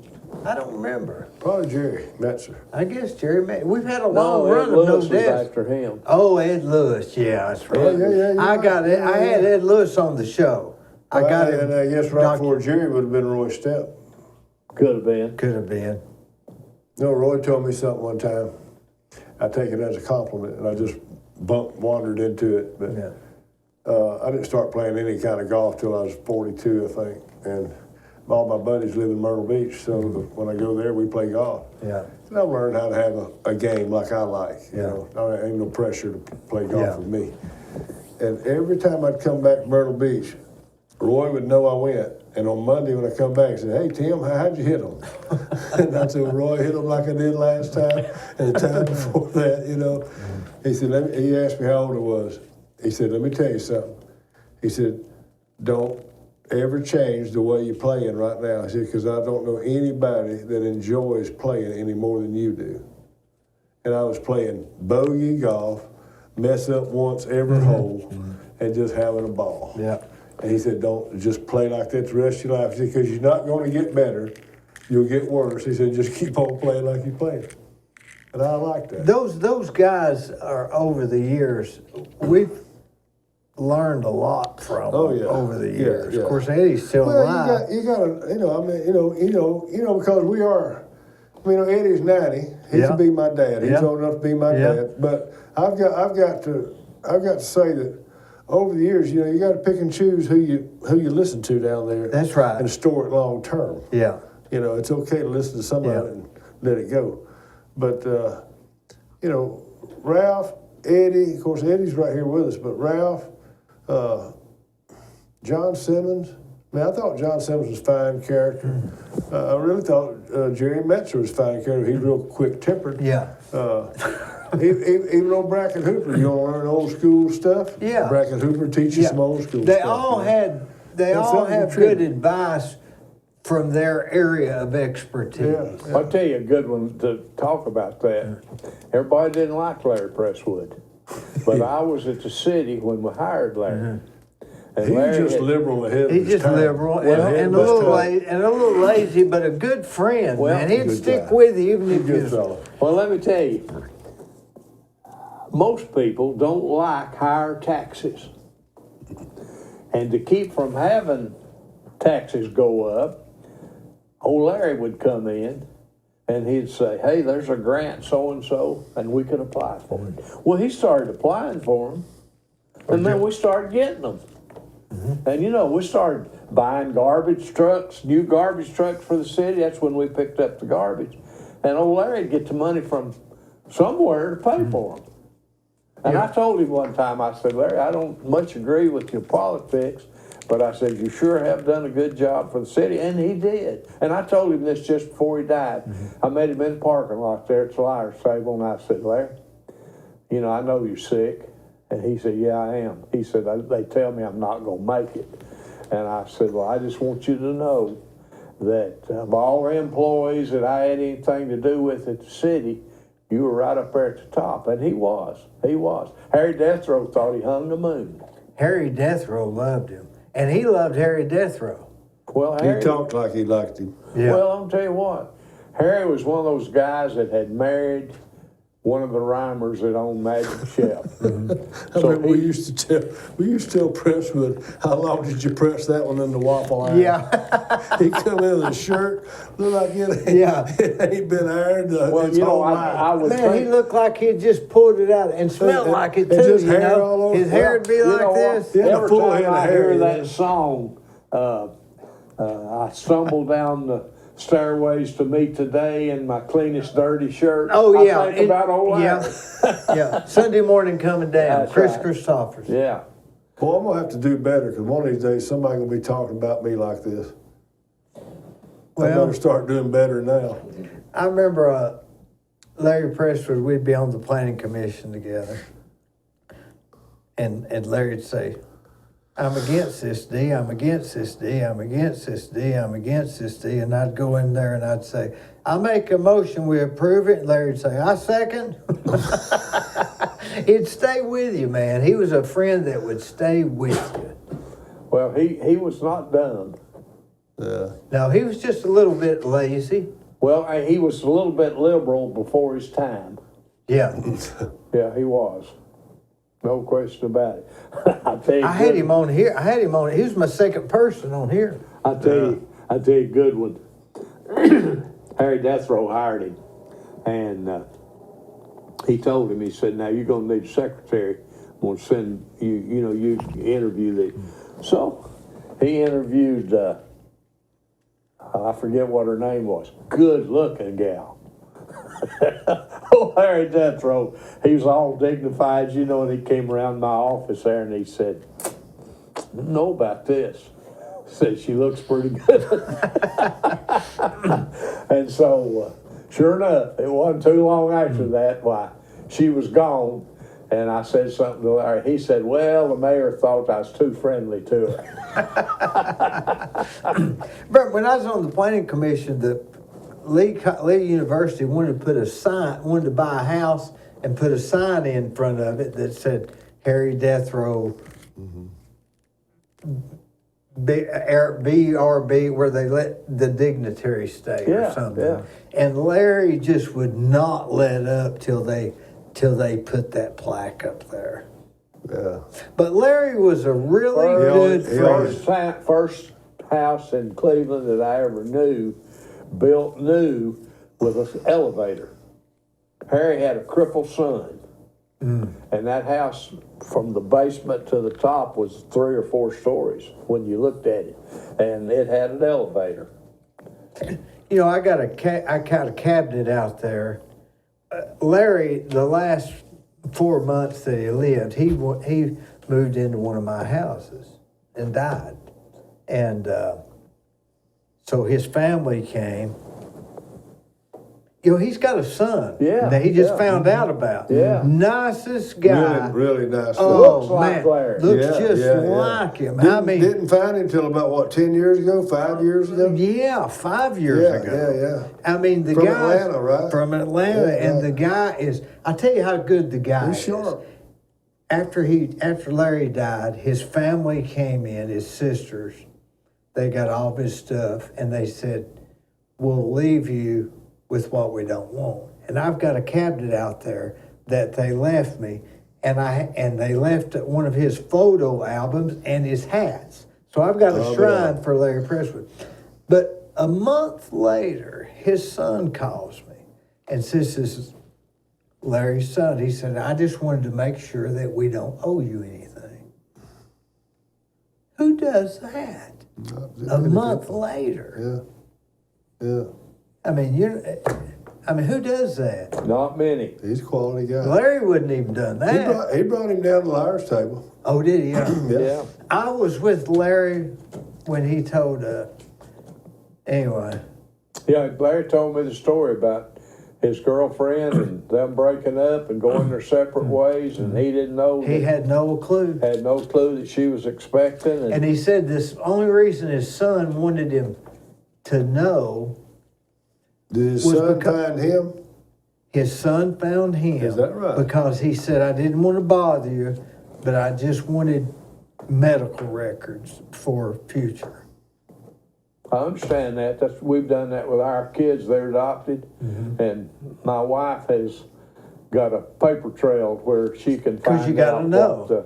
if either one of them has a serious illness, we know where to go to find out what the background is. That's very important. But the liar's table's been a big part of my life. I get there about, what, twice a week or once a week on the average? I Twice tell a you, week I on tell you the... how I got started. I walked into Stanfield's one morning, 2 or 3 mornings in a row. I just started my little management business, my little real estate deal. You know, I sat pretty close to him there 2 or 3 mornings, and I walked in one morning. Eddie saw me. He said, "Sit down, have a seat." Yeah. I've been sitting there ever since. I mean, that's all it was. That was a long time. About 1986. Hey, it's been a good run. It's been a enjoyed good it. run. And you know, those guys will argue with you, they'll fight, they'll fuss, they'll make fun of you. And later on during the week, they'll help you with something. In other words, it's just locker room banter, I guess you'd say. Would you call it that? You know, politics have gotten hot, and you always got to watch that down there. I have There's a always young friend somebody. at the table that asks me every Friday, "Be here in the morning?" And I say, "Yeah, I'll be here." And they usually, unless I'm sick or And somebody. I know who you're talking about. He does do. I've noticed he does. He'll say, "Be here in the morning," and he's going to be there anyway. Yeah. So I don't know why he asked you that. Well, I was really a good friend with his dad. Was Yeah. was his daddy a liar's table guy? No, I always thought he No. was. No, never was. I had an I don't. office. He would bring Jack Hall, That's right. and Jack Hall. You Well, know, Jack was Hall. a friend of That's his right. daddy, too. But Jack Hall would not sit anywhere more than, what, 12 minutes? Yeah, he'd say, He'd say, gotta go, gotta go, gotta go, gotta go, gotta go. Yeah. He'd just drive him Well, crazy. of course, he was still working at Hall Chevrolet. Yeah. It was still open, you know, it was open until, I don't I know. remember Bob used to get so mad because Jack would want to leave. Yeah. Remember that? Yeah. I think Bob's getting ready to hang them up. His business. You know, What? he sold out, and they hired him. He had to sign a note. That's another guy that's not around anymore. We didn't mention Jeff Morlock. He used to come just about Oh, every morning. yeah, He Jeff came- Morlock, Jeff came yeah. for years. That was Jeff came for That years. was John Simmons' Buddy. table yeah. buddy. Yeah. They were cousins. Yeah. Oh, is that right? Jeff Morlock was a good fellow. He was a good You fellow. think about it. Now think about this. 3 guys that have passed away that were hard line Democrats. That we thought And the we're world sitting here of. bragging about it. Oh, yeah. Thought the world of. I guarantee you. Jeff Morlock was always interested in what you were doing. He's a Or good what fellow. you were doing. Jeff was it a good wasn't fellow. about him. He's a good guy. Don't care how you shake it. Jeff was raised, Jeff's mama was School of Education Dean at Bob Jones University before Lee came to town. Now, that's old. That's a Well, long time ago. that was his mother. His daddy was a guy named Bud Morlock who ran a concrete company making concrete tile, drainage tile, right at 3 Point. Well, that's where they call that Morlock Crossing because that's where. And Jeff was raised in a big old 2-story clapboard house there. And He wasn't raised rich with money, was he? Yeah, they had all that money. They didn't, Oh. but it's like I said, they didn't spend it. Oh. I went in that house after Bud Morlock died, and they still had the cord with the light bulb hanging down and chain you pulled. They didn't have light fixtures. And Bud Morlock, she died early on, Jeff's mama did, when he was 5 or something. And Bud never remarried, and Bud raised Jeff, just the 2 of them, in that big old house. No brothers or No sisters? brothers or sisters. Jeff ran off one time, went away from home. He was delivering the Banter, and I don't know why or anything, and he disappeared. And he ended up down in Alabama where his mother's family lived. He knew them, of course, from Well, that's a real success story. yeah. And he came, but then he came Think back. about it. He came. Oh, yeah. He Well, think came, about. I mean, think about his son, right? Basically bought Bob's business. yeah. Yeah. They, There was very few. From a boy Well, that didn't have a me- mother. There's very few people that were respected as Jeff Morlock. Am I right? That's All right. right, now think about what his name is. Jefferson Davis Morlock. Jefferson Davis Morlock. All right. That's what his daddy's name was. That's what his son's name, Davis Morlock. Davis Morlock, that's right. He's Jefferson Davis. Yeah. They were big Confederate Southern folks. That was their connection. Has there been many people that's been as well respected as Jeff Morlock? He was, he got elected, if you'll remember, as a Democrat, which is not Which easy is to not do. easy. If you look at it through the political lens, Yeah, he probably has as many friends on both sides as anybody. as of anybody. I mean, And he liked you. He liked him, John Simmons. Well, I'd say they were cousins. You know, when I got my Masonic degree, John Simmons came every single night, which was it was a job. It was a chore. It was. Yeah. Well, John worked harder than anybody in Bradley County to get that veterans home. Oh. And of Worked course, you know every they day. named that street down there that goes into it after him. He was underrated, wasn't he? John Simmons was a nice He was. fellow. He was underrated. You know, the thing about it was, I said earlier you couldn't BS John Simmons because John Simmons knew the facts. He knew the facts. He was very well And he was read. very nice to his wife. He was very well read. He was a historian. He knew what has happened before. You wasn't going to BS him. You know, I think I'm gonna eat one of them John Simmons sandwiches tonight. I can think about food. Double bacon. Been a But- good group of people. It's I been a think good over group. the years at that table. We've had little Oh little yeah, skirmish from here to especially there, but early. nothing Especially really early, we had a couple of people waiting outside for people to leave. Remember those times? that happened in the last year. Oh yeah. Somebody was waiting outside. Waiting outside for for- somebody else that got elected. I mean, that was serious. Yeah, Seriously, the guy Zon- felt yeah. intimidated. Yeah. You know. That's after they had only one door, right? Yeah. Right. Then they closed the back Yeah. door. Well, it's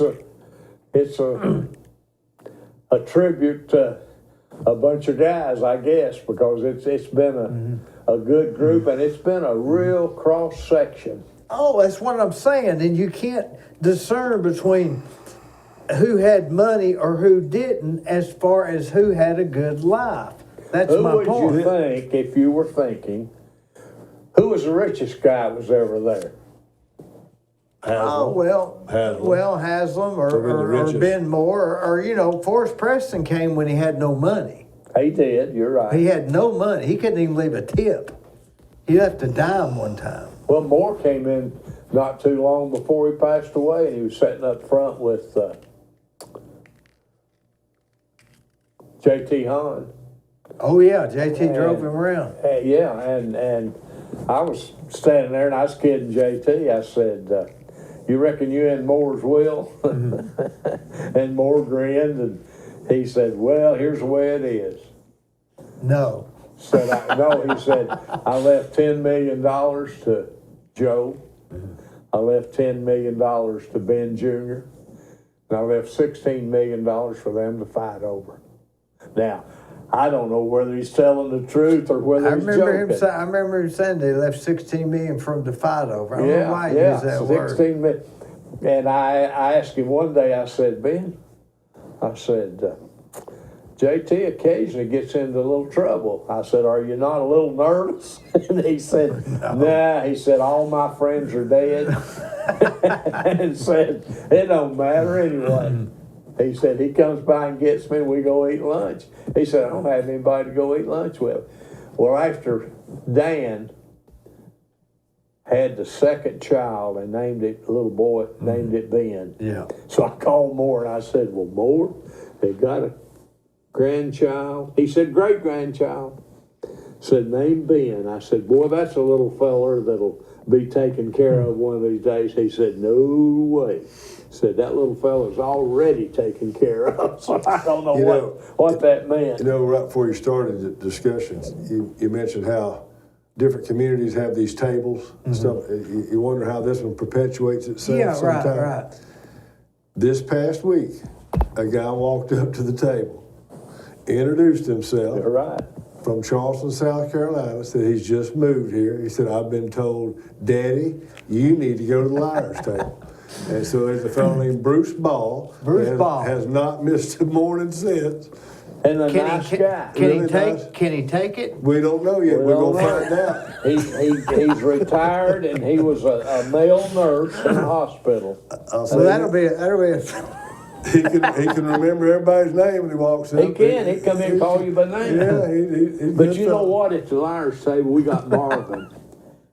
Oh, yeah, Marvin. Yeah, I love Marvin. Okay. Marvin, he beats anybody I've ever seen. It don't matter who comes in there. He can call them by their first name.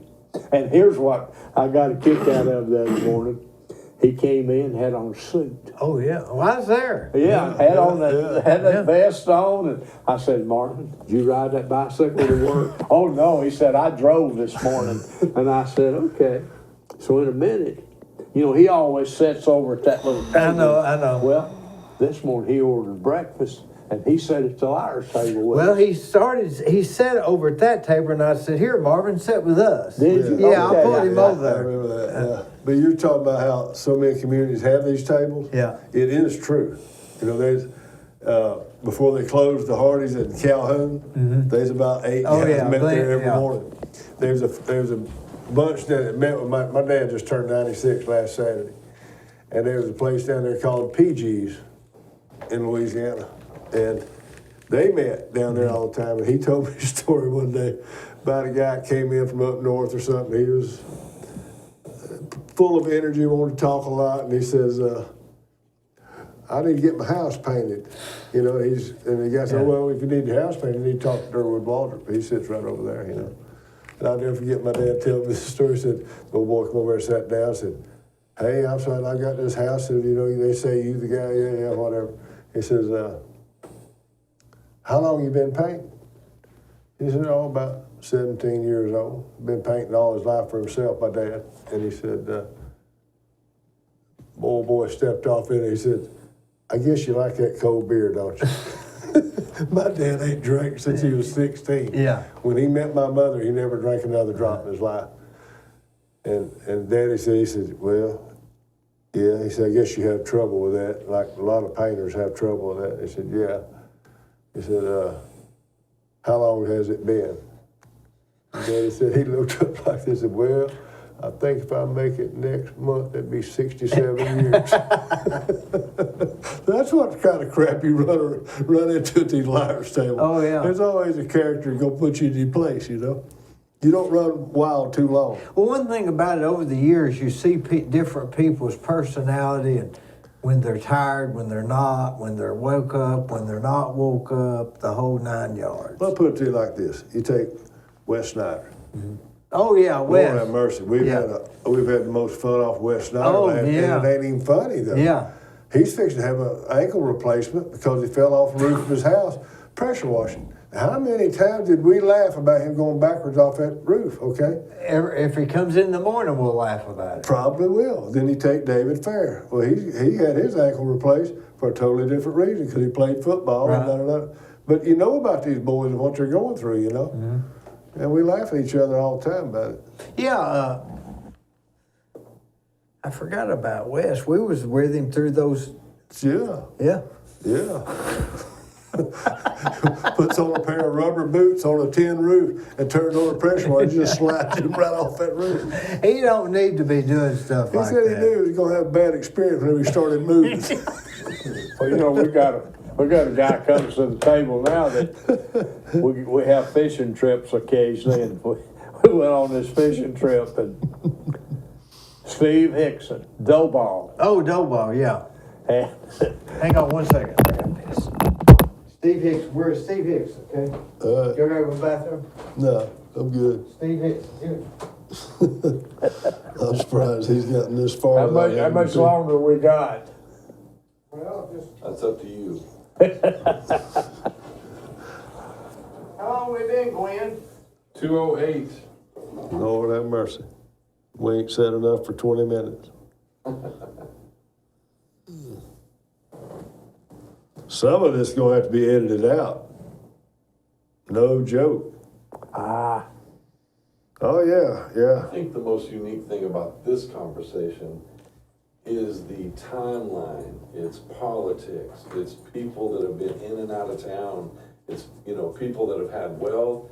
It's people that don't, whatever. There's a timeline that, it's just unreal. Right. Really cool. When you ready? Steve Hickson? Yeah, going back to Steve, he's a character. Oh, yeah. People don't realize, he worked for Alan Jones a long time, and then, his wife was the executive secretary, not the writing kind of secretary. I'm talking about the corporate secretary at the Bank of Cleveland, and had quite a bit of stock, and therefore, when the Bank of Cleveland sold, she did well stock-wise. And Doughball has joked about it, of course. And we go on this fishing trip, and Doughball is about half sick when we leave. Mm-hmm. And the further along we get down there, he has frequent trips to the restroom. Mm-hmm. Well, now, if you think about it, when you get on that little boat and you get out there in Apalachicola Bay, there's not any restrooms. So I don't know if I'd tell this. No, this is true. He'll laugh about it. This ain't never gonna see the light of day. Somebody's got a picture of a 5-gallon bucket and Doughball sitting on it. Oh, we've had some real trips. We've had some real trips. There is a fellow that we need to mention because he's not coming right now. He's still here in town. And we need to pray for his wife. That's Gene Officer. Oh, yeah, Gene's Gene can't come friends. right now because Ann's in bad shape. And Gene was he was a story in itself every time he walked up to that table back in the day. He didn't talk about it if he didn't know about it. He only talked about what he knows about. That's what he said. Remember that? Let's go one other one. He said, I'm no different than you boys. I only talk about what I know about. We had a Johnny come late. He won't live that one down, would he? So to speak, and that's Charlie McDowell. Oh, yeah, Charlie Martha is from Cleveland. Mm-hmm. Her dad was Norman Vaughn, who did very well financially. And she ended up marrying Charlie late in life. Mm-hmm. And it was late in his life. Mm-hmm. And he's 97 years old now. Mm-hmm. And just quit coming to the Liars Table in the last 2 or 3 months because of his health. But he lives across the street from me, and I see him about every day. And he's a character. Well, he was there a couple weeks ago, wasn't he? Is he still? No, it's been a couple months at least. He did walk in the eggs up the other day on his own with his walker, and I was having breakfast in there. Well, I was there. He's been bragging about that. Said Waldrop bought his breakfast. Yeah. He sent me a text. He sent me a text after that to my phone. So I mean, it's just right now he's just a little feeble physically, but I watched him get up. He gets up like my 96-year-old daddy gets up. Pretty slow. He's a man's man, isn't he? Shoot, I'll tell you something. Charlie McDowell is one of the most talented people that you don't know. Mm-hmm. He can play about 6 different musical instruments. And he's smart beyond belief. Good on money. He knows good stuff. on everything. Yeah. Built houses for a living. Built houses. And hung his own wallpaper when wallpaper was popular. Mm-hmm. He laid his own hardwood floor. Mm-hmm. And I built a cabin up on the Hiwassee River. And Miltine, bless her heart, she was decorating it pretty good.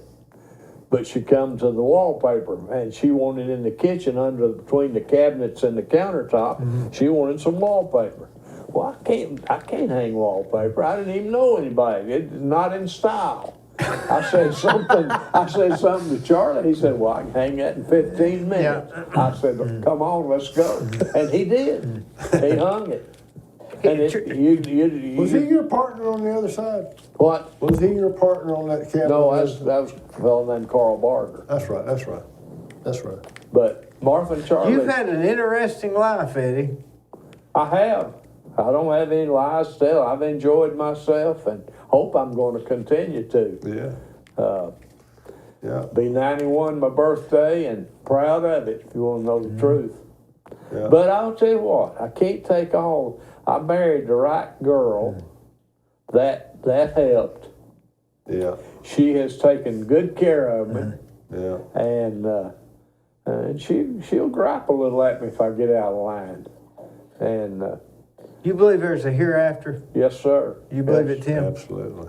Yeah. Do you think these people that are died are in heaven or just wait until the resurrection? That's I don't think about a lot. I don't think about that a lot. Don't know which one? I don't get clouded up and convoluted with all the minutia You just of think theology. You just think it's. I was told. I believe in the birth, the death, the resurrection, and the ascension. That's 4 main principles that I believe in. And you believe in the end there's a heaven or hell? Absolutely.